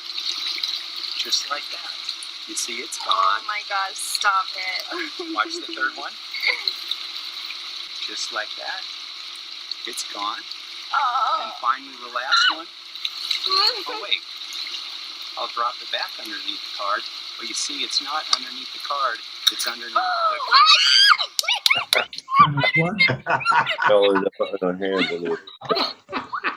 Wow. Right on. Wonderful. A fun routine. No skill required. Outstanding. See, I thought that would work. There's a perfect bar trick to me. That's just like coasters. You have all the elements. And help out like that. What's that? That's that was very nice of your sisters to jump in and help out like that. I know. More my daughter's ages. Some said she's robbing the grave. Some said he's robbing the cradle. But, no, but I love it. That routine can be done anywhere. That is brilliant. Thank you. There's Doc. Sorry, I meant to bring up. There we go. Hit the wrong button there. I'm with you. Yeah, there we go. There's great. I just was going to let people comment on that. I just let everyone. Max is there. There we go. Well, it's a brilliant routine. It's impromptu, seemingly impromptu. You do it outside, inside, anywhere. I mean, what a deal. Is that for sale? Okay. It's called Quantum Coins, and it is on sale. Quantum. Oh yeah, I sold 1,000 sets of those last year in 2 months, and that's just part of a matrix routine. Actually, there's 3 or 4 different matrix routines that you can do with that. Available through Murphy's. Or just through me, actually. Through you, actually. Okay, that's even better yet. Yeah. Okay. We'll have the breakout room in just a little while. You can go talk to Greg about how if you want to purchase that or details. Everyone's got that. Breakout rooms. Talking about, you mentioned Tim Glancy earlier, and that was one of the greatest things at my Magic Bar in Key West. It's always a joy to get, legends like Doc and everybody to come down.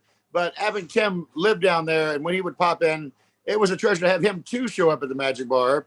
And when he would get into his coins, he had some matrix routines that were just hard to match, but they were so much, it was just fun filled. And it was that enjoyable punch to the audience. Like what you saw with those two girls there, when they all showed up at the end, she just glistening, glowing, happy. He had that ability with his coin tricks too. I just wanted to share for a minute. We always called him the Glancy man. He had his own particular way of, and the coins especially. I don't know, John, how do you feel about it when watching Tim work coins? Oh yeah, well, obviously it's always amazing because he was such a great sleight of hand guy, and he has such an offhanded presentational style. Frank said it's like watching the absent-minded professor do magic. Yes, because he's just like, oh well, and all of a sudden, boom, this crazy stuff happens. It's like, oh well, what about that?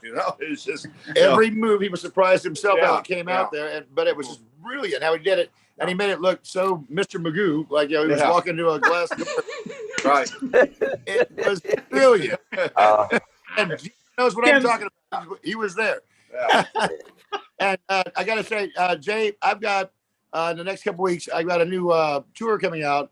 It's Frank Everhart's Magical Island Walking Tour of Key West, and in one of those spots, we're going to try to do a coin trick in honor of Tim. And I can't hold a candle to him, but we're going to spotlight him and talk about him there. But after seeing that trick, I'd like to find out how to get that one too, because that might be ideal just to show something new. Because this tour is about what was in the legendary years of old and what is coming up now and next. I'd really like to get a piece of that one too. I'd like to order that one. And you know what? That's so fun. It's almost like a SpongeBob moment when you pick up that coaster and those coins are in their hand. It's they scream. They have no idea and they're just there. And they're at that point they're 4 regular quarters. This is brilliant. Well, do me a favor. If now in about 20 minutes I'm gonna have to break off to go open the Magic Bar. But if for some reason I can't do it today, I can get with you through Jay. I would love to order that and make that part of my new Magical Island walking tour, if that's okay with you. That is great. Absolutely. I can confirm that it's a really wonderful thing to perform. No, Greg, you said those quarters are inspectable. Is that Spike? When they're in their hand at the end, those are 4 regular quarters at the end. Those are 4 regular quarters at the end. Wow. Fantastic. Dynamite. All right. Excellent.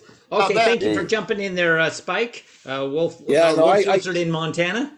I got the coins from Greg right after he released them, and I went to town with them, and I used them because I'm basically down to operating with one hand, and you can do the matrix with that bit of merchandise from Greg one-handed.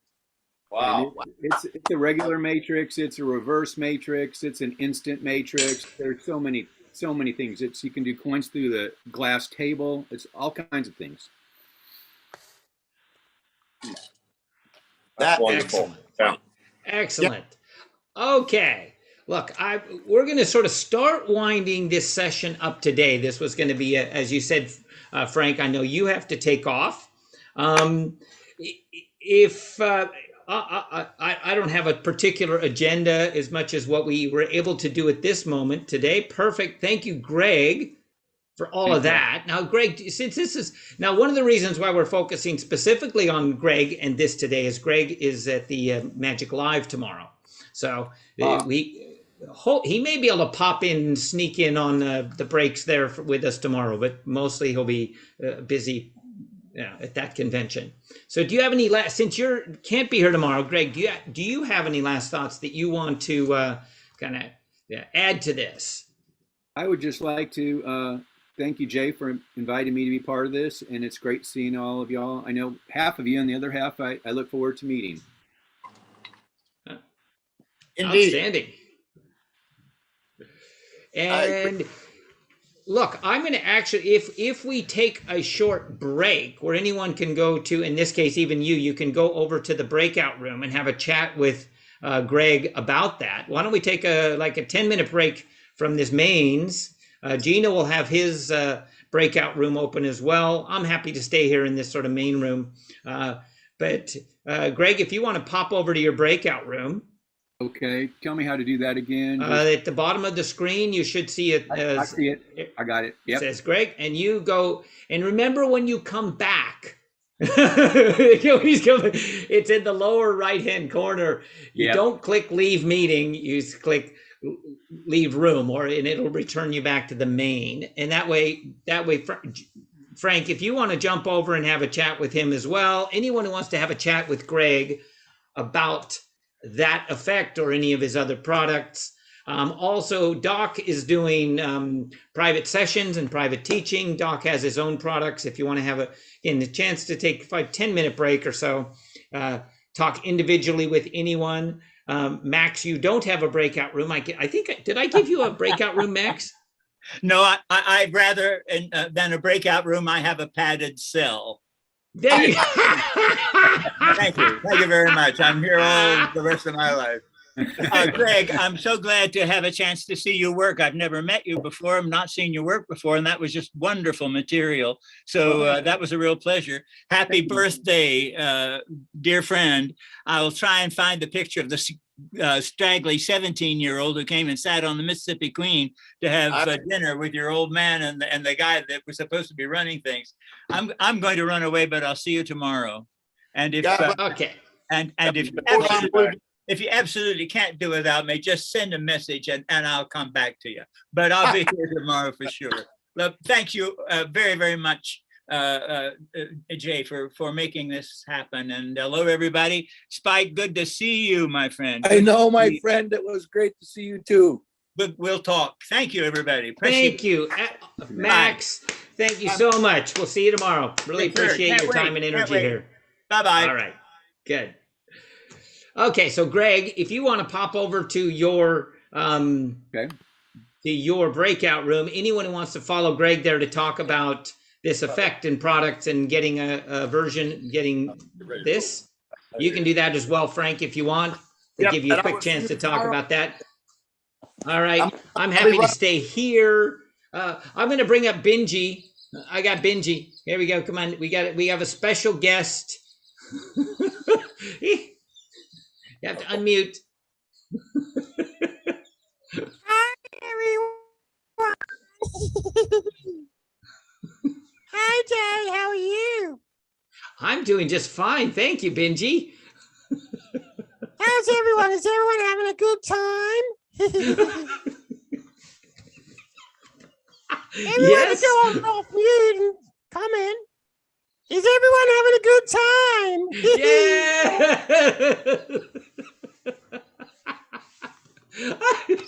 You know, we're all here for one thing. Animated porn. No? Oh, wait a minute. That's right. Sorry, my mistake. We're all here for Doc Gleason. Yay! Can everyone put their hands up if they are here for Doc? Yeah, I don't see anyone putting their hand up.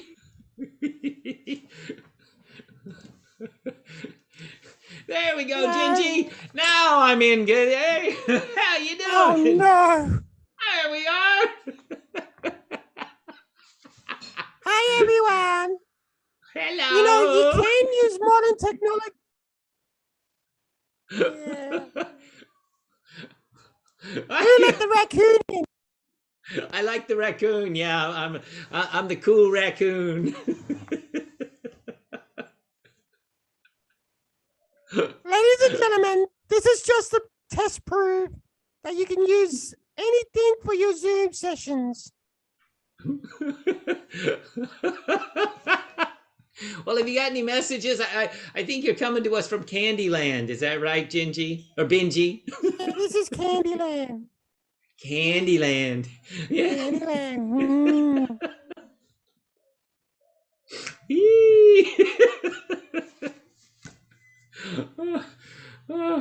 So, Jay, can you explain to everyone how you get that fox or raccoon to come up? Oh, yes, I can. Now, this is in the new version. You have to download the latest version of Zoom. It's a beta. It's literally in the, so when you upgrade to the latest version of Zoom, there's the beta, and then just in the settings. So in the background and filters of your Zoom app settings, you get a whole choice of virtual backgrounds. Like in this case, I can be floating out. Whoa, that was a trip. Woo! Hey, here we go. Oh, I shouldn't have taken it that less extra tab of acid, man. Woo! I'm tripping now. So now that Zoom's making me obsolete. What I walk back into. So I have a choice of backgrounds. The point is you have a choice of virtual backgrounds. And the nice thing about it is that this animated avatar cuts out super clean. Obviously the really clean edges. Yes, I'm the little bunny rabbit. Oh, yes, I'm the magical bunny rabbit. Move along, everyone. It's a Gingy. So this is all the beta. Go ahead. There's Rabina. Here we go. Woo woo. Hey. Has to unmute. We can play. There you go. I like how it even maps the tongue.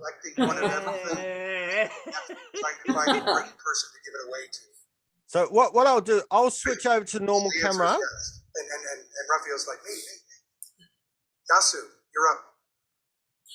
Thank you so much. First of all, thank you so much for sharing such a wealth of information about panels and then artists from all over the world. It's so inspiring to get them. But okay, somehow it was an over. I'm not sure where that was coming from. Anyway, that's the answer to that question. Rabina found it. There you go. And you have a choice of a still background. The nice thing about the background section, again, it's simply in the app. So you go to settings and app, halfway down background and effects. And then, in fact, I might be able to share screen. It might let me do this. Hold on. Is it going to let me? No, Zoom won't let me share the Zoom screen. Isn't that funny? Figure that one out.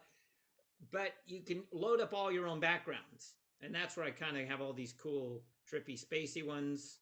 You know, you can go to, whoa, we're floating through space, man. Hey, this is, here we go. I only have a few backgrounds loaded on this one, so. I'm very famous. I done jumped over that moon right back there. I'm told about in rhyme and song. Oh yeah, the moon. There was a spoon. There's a plate. Okay, so there we go. We're coming back. I just thought we'd have some fun with that. Thank you, Benji. We love you, Benji. We'll bring you back hopefully tomorrow. You got a mentalism effect, I believe. I have to unmute you. No, you're good now. Right, Benji? Yes. Yes. Bye-bye. Thanks for the fantasy excursion. Yes. Cool, huh? Hey, we got to run, Jay. Yeah, We it's got to run. showtime. I know you do. All right. Love you, brothers. Take care. We'll see you some tomorrow. Test shots at from the theater tonight, and we'll definitely see you tomorrow. Happy birthday. Happy celebration. Woo, woo, woo, woo. Roger, 25th. welcome. Yeah. All right. All right, brother. All right. Okay. Now I think we got people off in the breakout rooms. That's good. So that's all working. Yes. See, the first time I've tried to run a production at this level, so that's why we figured today was a really good training session. Rabina, you and I are the only Benji and Rabina and I are the only ones that aren't off in breakout rooms, and so that means it all works. Yes. Yeah. Yes. Sorry, Jake, So- just quick question. Yes, Have you please. gone quiet? Have I what? Yeah, you seem to be a little bit more quieter. Quieter? Yeah. Oh, Is it that's me or is interesting. it? No, hold on. Yeah. Interesting. Okay. Yes. And now it's not letting me change. So some setting got adjusted. I'm with you. Thank you for letting me know that. I have no idea why. Yeah, you've gone a little bit more faded than normal. Yeah. Hold on. Yeah. Yeah, I've just looked at mine, that's all. Yeah. There we go. And I wasn't paying attention. Are we supposed to be going into breakout rooms? I was just I was trying to figure out how to get back from Rabbit Land. Yeah, I'm trying to change over to my normal camera, but it's not working. I don't know why. Now Zoom has locked my microphone. It literally is not. I mean, I'm in the settings and it's not letting me. I apologize. Just I'm doing some video work for the No Name Trivia show this morning, so cool. That's why I'm on my laptop, and my laptop's been set up for Bingy. Thank you. That's great. We'd love to. Great to see you. First, I don't understand why Zoom isn't letting me up my mic. When I went over something, sort of a glitch in that background and effects beta test, beta avatars. When I went back to audio, it's not letting me boost my microphone. It's like the slider is locked. So that was thank you for letting me know. That's a kind of an interesting anomaly. I'll speak louder. It's crazy. There we go. So everyone, we've got people off with Greg, hopefully talking. Hopefully he's selling a couple of good goodies. Hopefully Gino, a few people there. He's joined. There we go. Gotcha. Yeah. I'm going to go check out the breakout rooms, see what they're selling. Okay, go for it. Why don't you dance around the breakout rooms? So you can check that out. You're welcome to as well, Rabina, just to test. I'm going to do that, but I have a question for you first. Probably it's an OBS question. Sorry. Yes, of course. I set up the frame on scene 6, but it'll be on scene 6, but then it keeps bouncing back off and going to scene 3, which is odd. What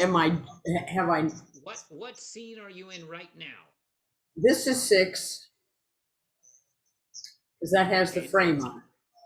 There's the and I moved the Key West over so that it wasn't behind my name. No, the image is too small on your frame. So what you've done is that you've probably in OBS on your main screen, you probably zoomed too far inwards, so you're not seeing the whole screen when you're setting up that little. It's not the camera; it's the image file itself. You have to move and zoom the image file to cover the whole screen. Rabina, you and I can do this as a private kind of session to teach. Now that people are back here, don't let me. I thought it was just you and I, so I don't want to interrupt. I don't think anyone's saying anything. Yeah, so that. Thank you. Yeah. Okay. So yeah, you've definitely a couple of changes of settings to get that screen up and going. Maybe we'll have a quick session after we break here, and I'll walk you through that. I'll get you all sorted. Yeah. There you go. Hi, Sharon. Nice to see you. You can unmute. Unmute. Yes. Hi, Jay. Hi, everyone. You look lovely. Thank you for joining us. Yes, it has been fantastic. Yeah, it's all working. That was a real good warm-up test. Great performance. Great stories from Max. Again, it covered all the key things that I was really hoping to accomplish in the convention in general. Right. Also, for today the test. Test rehearsal, as it were. Wow. So you were off you got to the breakout room and you made it back. That's good. I did. I had to figure out how to get to the breakout room, but I figured it out. Well, exactly. And I didn't know how to do it until I was on Jeff's convention, Jeffrey Clark, when I was on his, and that was Bingy. He said his Bingy up.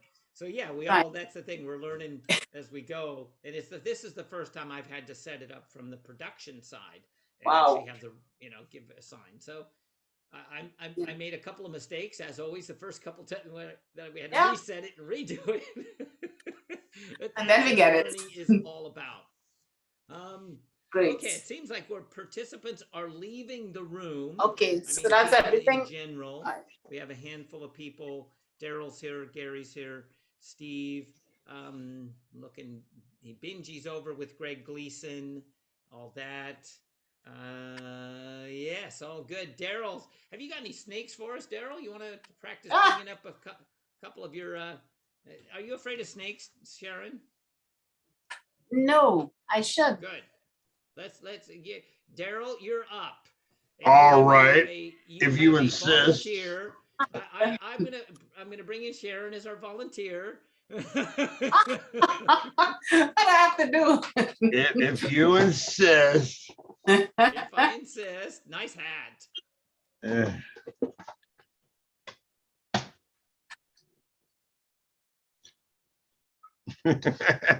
What is he gonna do?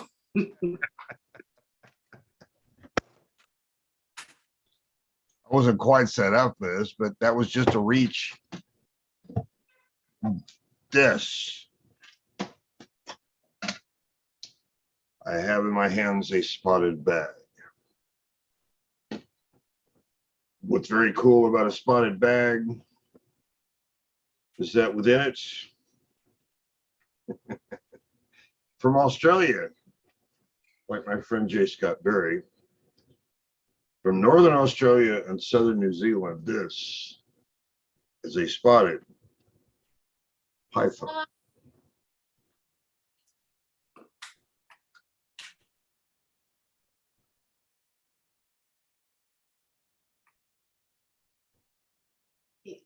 Once he doesn't come through the screen. She loves to do this. Sometimes I can get her to sit there for hours. I can't tell you what a conversation starter this is at the dog park. But since I've got her with me, perhaps I'll show you a little additional thing. Yeah. The thing about, come here.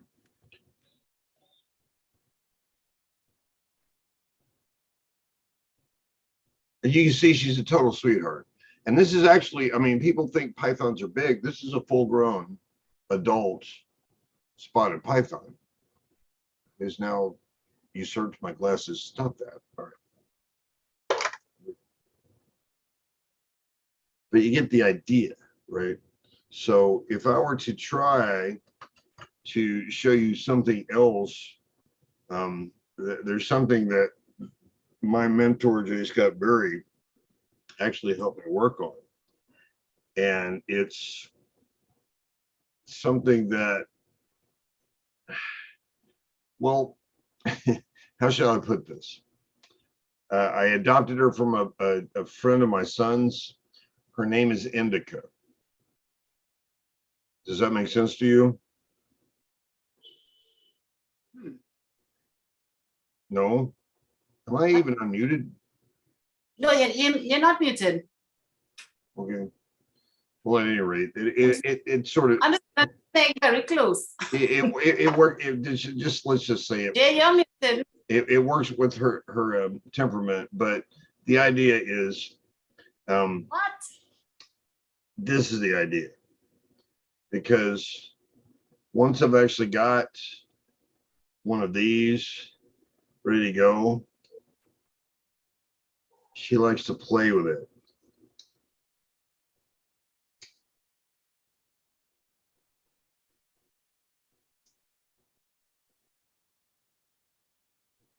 Wow.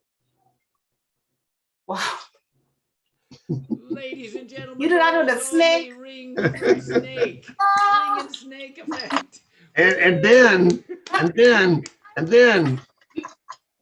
if I were to take it a step further, just for the heck of it, and use a bigger ring, Oh my. watch.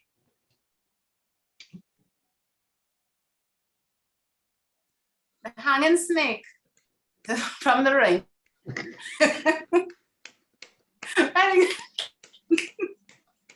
Wait a minute. Watch this.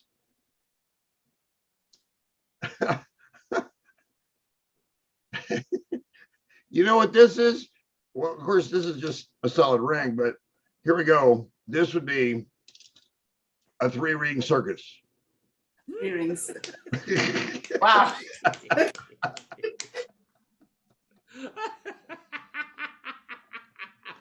Oh, and boy, was that spur of the moment. The snake was lying with you all the time?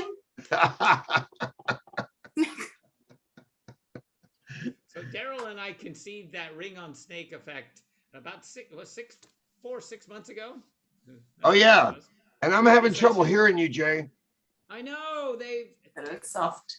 I know. I may put on my mic. Okay. Anyway, well done. Well done. Thank you. Thank you. Thank you. For spur of the moment, it wasn't too bad. That was great. Yeah. Yeah, Jay's my sensei, and believe me, that was a little bit nerve-wracking for me to just do it on the spur of the moment like that. But yes, you did a good job. Jesus. Is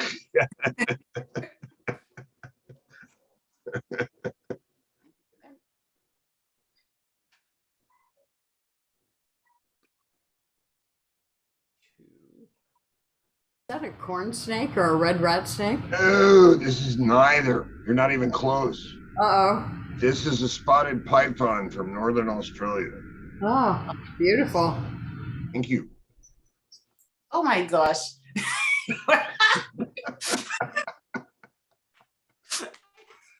I run from snakes.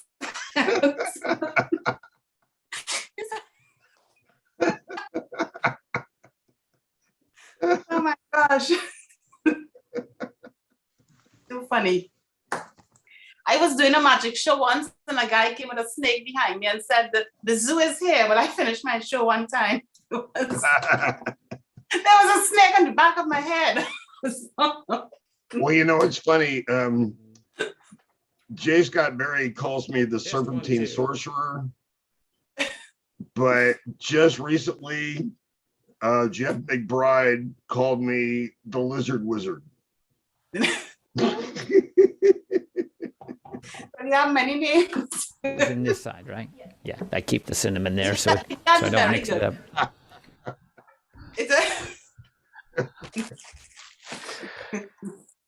Okay, so now I've shifted microphones. Is that better?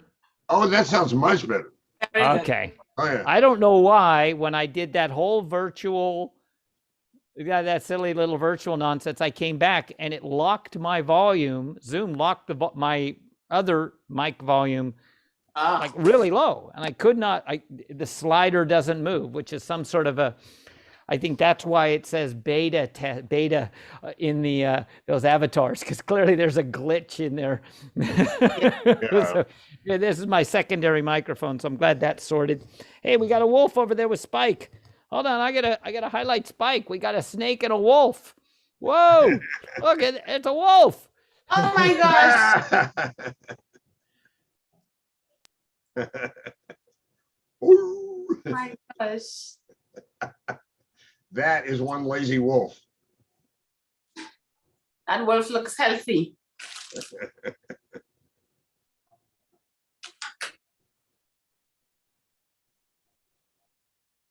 She's 11 years old. Wow, that's so cool. This thinks she's a wolf. What the heck do you mean I'm not a wolf? She's 12 weeks old. She's 12 weeks.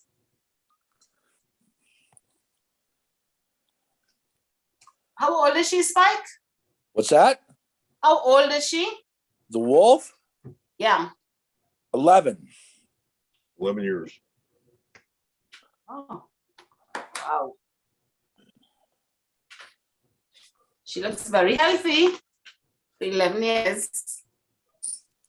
Yeah, I'm pretty surprised that her twin brother died 2 years ago. He had I guess he had cancer. Oh my gosh. So we lost him. But I'm waiting any day. There's some new babies going to be born here within the next week. Wow. So, and not from Sky. These are across town. So I'm going to have some new friends in the house. Very nice. And I Okay. I looked all over Facebook for you, young lady, but I could not find you. Who, Is me? that Greg talking? No, not Yes, not Greg. you. Who's? Oh, that's Wolf Wizard. There's no wolf. Yes. Lizard. Oh my. Okay. I'm gonna kind of pull things back. Here we go. I'm gonna bring myself back up. Replace. All right. Looks like everyone's pretty much gone through the breakout rooms. I'm sort of learning as I go to how to monitor and watch all of that. Looks like Gino and Christina are over there in his room, so they're having a discussion. Yeah, I didn't do any breaking out. Are we done for me for the moment? I think we are. Yeah, I'm going to sort of wrap this up for the day. And again, thank you all for joining us. We'll reconvene tomorrow with a full schedule. You got a sense of Max. What a character Max Howard is. Oh, yeah, that Oh my was gosh. Here's a guy who's got 1,000 stories, just instant. And Doc, the same thing. I just want to get Doc and Max and Frank Jr. I felt like I was watching Bogart in Key Largo, and it was contemporary to that. It was actually seeing that history. That was amazing. Jay, have you seen Max do his Great Southern Sleight of Hand show character, Augustus Rich? No, I've never seen Max perform. And he and I only met a handful of times. The strange thing about, go ahead. It's so sweet. And at Magic and Meaning, Max and I had breakfast together, and we overstayed breakfast by like 2.5 hours. We missed half of Magic and Meaning because we were in the kitchen talking, and he was telling me all about how he became Gus Rich, because Max started out totally as basically a Broadway actor. Really? Right. Yeah. Yeah. And yes. He's an Emmy award-winning actor. That's what's amazing. Yeah. Yeah. And then he ended up going down south and becoming Gus Rich. And the magic, you're gonna like this. The stuff he uses in his show, he made himself out of tin. Like the I forget now, the cube slide thingy, and pretty much all of his props are handmade. He went to great detail to make them like Gus Rich would have had. Wow. Amazing. Oh, and he starts to show out as Max, and he starts sitting down kind of like the Red Skeleton putting on the makeup thing. Well, Max starts putting on the makeup, and as he's doing so, he becomes Augustus Rich. And he goes back behind the table before he starts the show and goes, ta-da! Amazing. He's an amazing guy. Good. Well, we'll get him to talk about that tomorrow. He's sort of in tomorrow's schedule. If you didn't get the schedule, if you didn't get anything, obviously let me know. It's posted on the Facebook page, the Key West Convention Facebook page. I've sort of shared that across to the couple of groups. But we'll start winding up for today. I don't want to end it because clearly Gino's over in his breakout room. So everything seems to work. What I'm realizing, I'm learning as we go on the feed to YouTube. You have to go in and reset it to say it's not made for kids. Otherwise, it locks the chat. It's very surreal. All these new settings that it locks the chat up. And then I had to, so nobody could make any comments on the YouTube. I'm watching this over here. So I just figured that out. You have to actually go into the settings of the live video and say, no, it's not made for kids. You figure that out. I was like, what sort of lawyers are sort of deciding that you can't have a chat unless you say it's not made, as if kids can't get on it? I mean, come on, kids can still log on. This is lawyer logic, or whatever. Anyway, Ray, do you have any thought? You've been sort of silent here. I'm happy to hear your thoughts It's great to see you. Thank you for joining us. I'll bring you up, Ray. I'm gonna actually bring you up on the ad spotlight here. I guess I'm sort of like you, a spectator in this today. I just thanks for. I just saw this come across my, what was it, my Facebook feed or something the other day, and sounded really interesting. So I really look forward to tomorrow, and thanks for making it available to us. I mainly do stage work and close up, and I was living in Europe for 22 years and was doing my show over there. And then I moved back to the States just in time for COVID. So I'm trying to rebuild my show and everything here 2 years longer than it should have taken to begin with. But so it's just nice to be able to participate in these kind of things and to hear what people are doing. I love the history of magic. I think it's left out too much. And so getting to go into this history and seeing where it came from and so forth, it's really good. I think it should be required for anyone that claims to be a magician. I totally second everything you said, 100%. And it's a bit, as we were trying to put the word out, I'm glad you got the information on it. Quick question: where are you based? To where are you webcasting from? I'm in West Palm Beach, Florida. Oh, right. You said that. All right. You're that other guy. You're the twin of the other guy who was from West Palm Beach. Yeah, if you know Mark Horowitz, Lee Asher's father, I live in his area. And perfect. Yeah, I'm friends with him. Good. Look up. Well, feel free for everyone to spread the word. We're going to keep the registration open on the DeVille website. I think there's like maybe 20 spots. I didn't hear the latest thing, but we had 65 or 70. On the Zoom itself, we can fit up to 100 total. So we're sitting at a good number. I'm sure we'll get more tomorrow. But feel free to spread the word. Let people know. And that's why we're overflowing to YouTube on this. And I completely agree. The history, if we don't know where we come from, it's harder to understand where we are and where we're going. And guys like Max and Doc are just absolute living treasures. Because, the stories that they've got, when they're gone, the stories are gone. Yeah. So I'm real happy that Doc is putting this whole book together. He's well into writing an entire book of his life and stories, and about the Tower Bar and John Denver and Frank Everhart Sr. and all of that. So yeah. Okay. Well, thank you so much for joining us. Really appreciate it, Ray. Yeah. Thanks for doing this. Really appreciate that. Bet. Awesome. Okay. Ray, I tried to find you on Facebook and couldn't. On Facebook, you'll find me under my legal name, which is Weidinger, and not Ray Eden.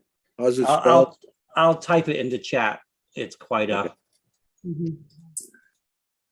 Sharon, ditto. Go. What time did you say we start tomorrow? Key West Con for you. Well, we start tomorrow. Same thing. I'll do a 1 to 1:30 performers tech, 1:30 to 2. So you're an hour earlier, Rabina. So pre-show is for you at noon, 12:30. Kind of same thing. If you want to log on, we'll do a bit of a pre-chat, kind of plan what's going on, and then officially it starts at 2 p.m. all Key West time. So East Coast, 2 p.m. tomorrow.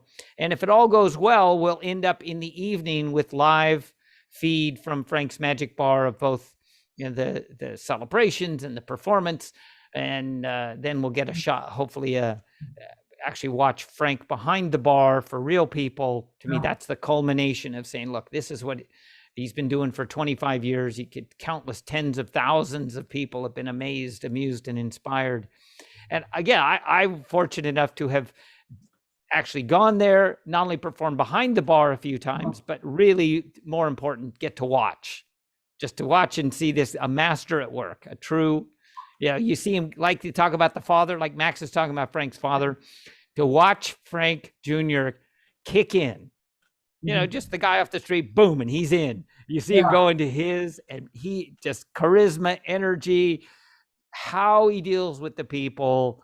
It was just an absolute exercise in excellence of watching. So, I thought we had to celebrate this. So, oh, I got sunlight coming in. Whoa, hey, you see the sunshine? I haven't shut the blinds because it's been dark. What time is it there? Woo! It's sunrise here in Australia. Greg, do you have any last thoughts? If I pop you up, you want to show us anything else, or you want to, while we're still going here? No. No. Am I still on? Oh, I made Jay disappear. I did. Yes. Yeah. No, I just had to kind of pull the blinds so I didn't have the sunshine blasting across my face. No, it was fun. Thanks for organizing this, Jay, and putting this all together and teaching me how to do OBS and everything else. It was awesome.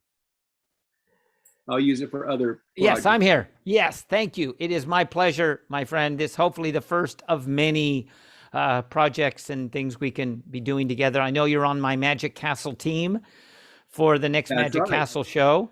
In fact, that's the whole the side project we're got going. So producing the virtual shows for them, and hopefully the Mystic Cabaret. He's planning as we go, just step at a time. So exactly. Yeah. Okay. All right. Excellent. Great to see you. Have a great time at Magic Live. If you do get a chance, a breakout, and you want to just log on and say hi tomorrow, of course, you're always welcome. Okay. Yeah. And I would like to be there. I'd like to run into Stan Allen again. He's so funny. Okay. Well, I'm going to run. Thanks, everybody. Cool. Awesome. Great to see you, buddy. Okay. Bye. Cheers. Yeah. All right. And there we go. We got Sharon, we got Daryl. We brought everyone up.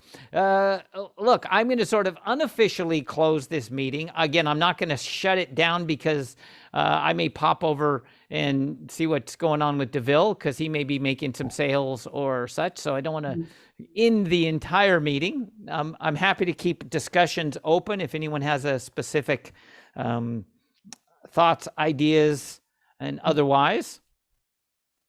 Now, if you didn't see the intro, let me just I'll do this. Check this out. If you haven't been to Key West, now I know this went in silent. It's silent now.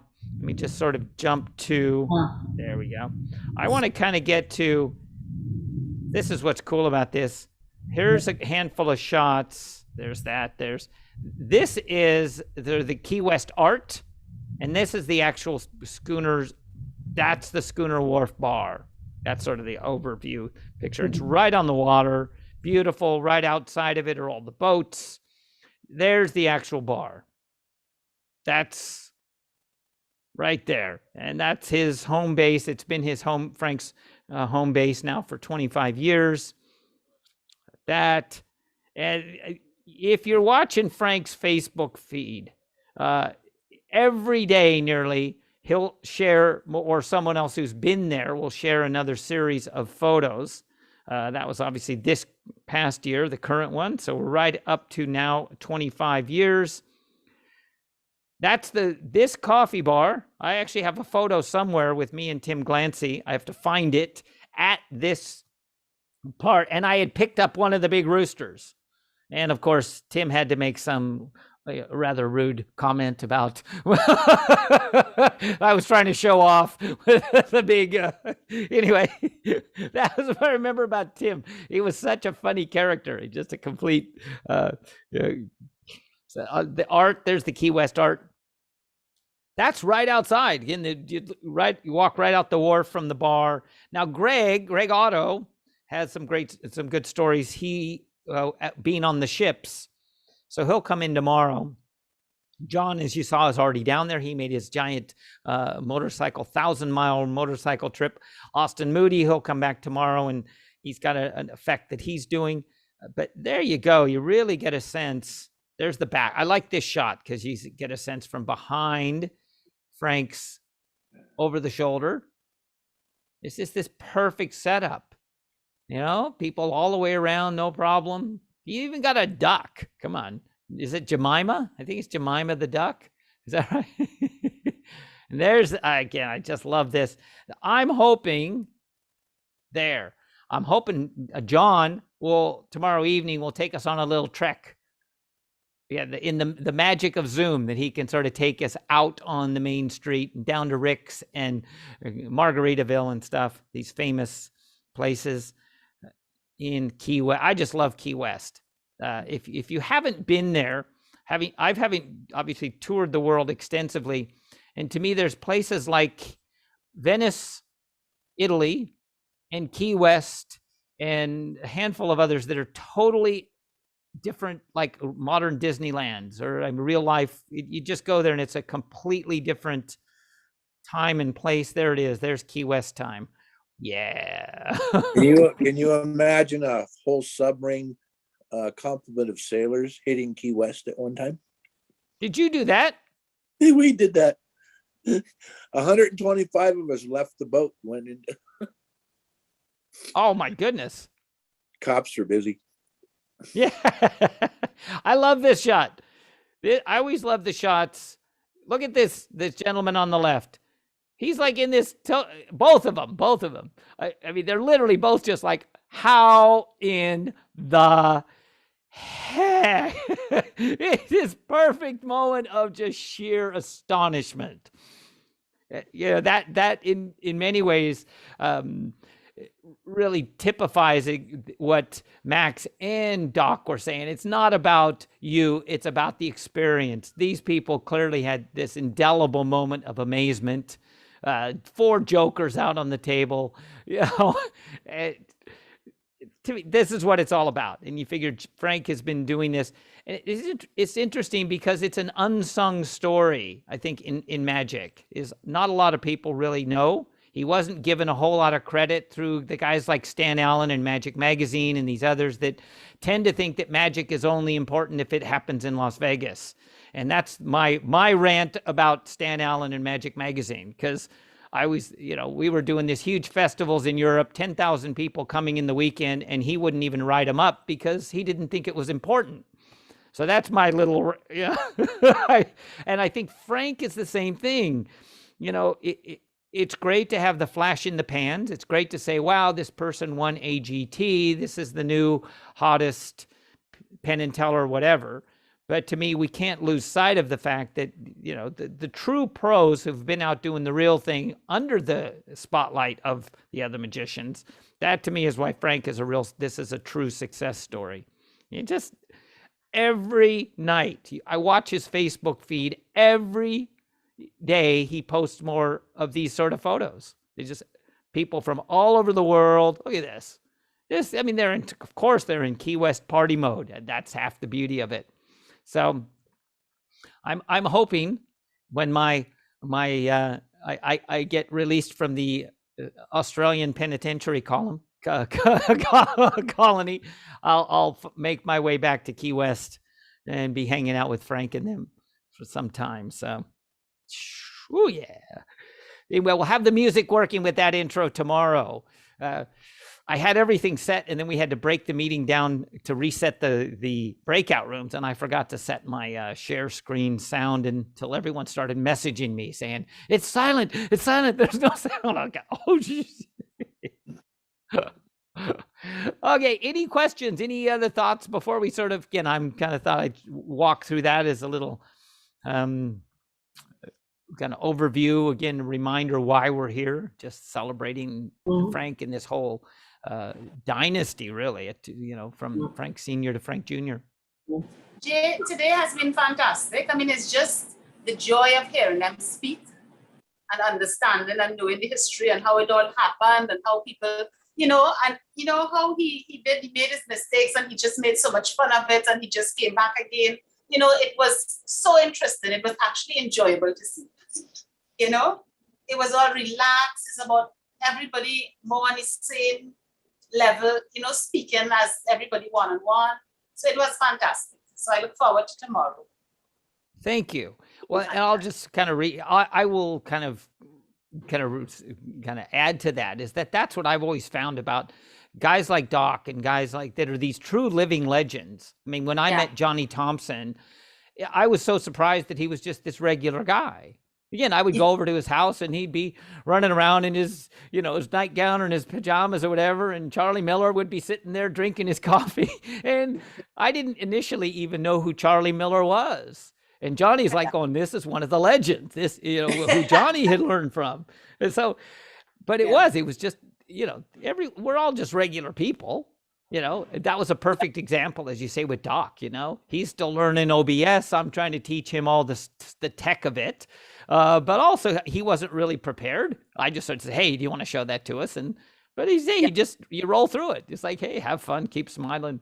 It was better to see him sort of, you got to go through the mess ups than it was to see him do it perfectly. I thought it was real. I thought he was doing that. I thought he was doing that on purpose. Well, I wasn't sure either. That what was funny because he just kept his cool. That's the sign of a that's the key to professional. it. Yeah. Okay. Well, I think. Oh, now DeVille Magic. No, he's back in his room. I'll go visit over there. Again, I'll sort of officially start winding this down. But I see there's Daryl. He's back. I can actually. How do I broadcast? Message. Now this Zoom has this new thing. You can message to all rooms because I'm the admin. I can say, hey, all you, hey, what's up, man? Hey, what's going on? Hey, I'm channeling Cheech and Chong.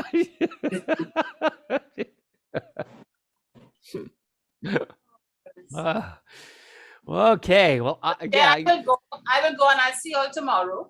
Perfect. Thank you so much for joining us. Thank you. Everyone, and bye to everyone. And thank you. Bye, Sharon. I only know you by see ya. the classroom, but nice to see you. Yes, nice to see you too. Nice to see you. Coming tomorrow? Yes, I'll be here. All right. Well, I'll see you tomorrow also. Muchas gracias, amigo. Bye. I'll let you go. Thank you. Okay, Sure. I'm going to run the end credits for YouTube and then shut off the YouTube screen. So you'll see this. I'll stick around, but we'll just kind of go outro. Got to find it in these small. I can't even read my own notes here. Intro. Why can't there? There we go. So going there.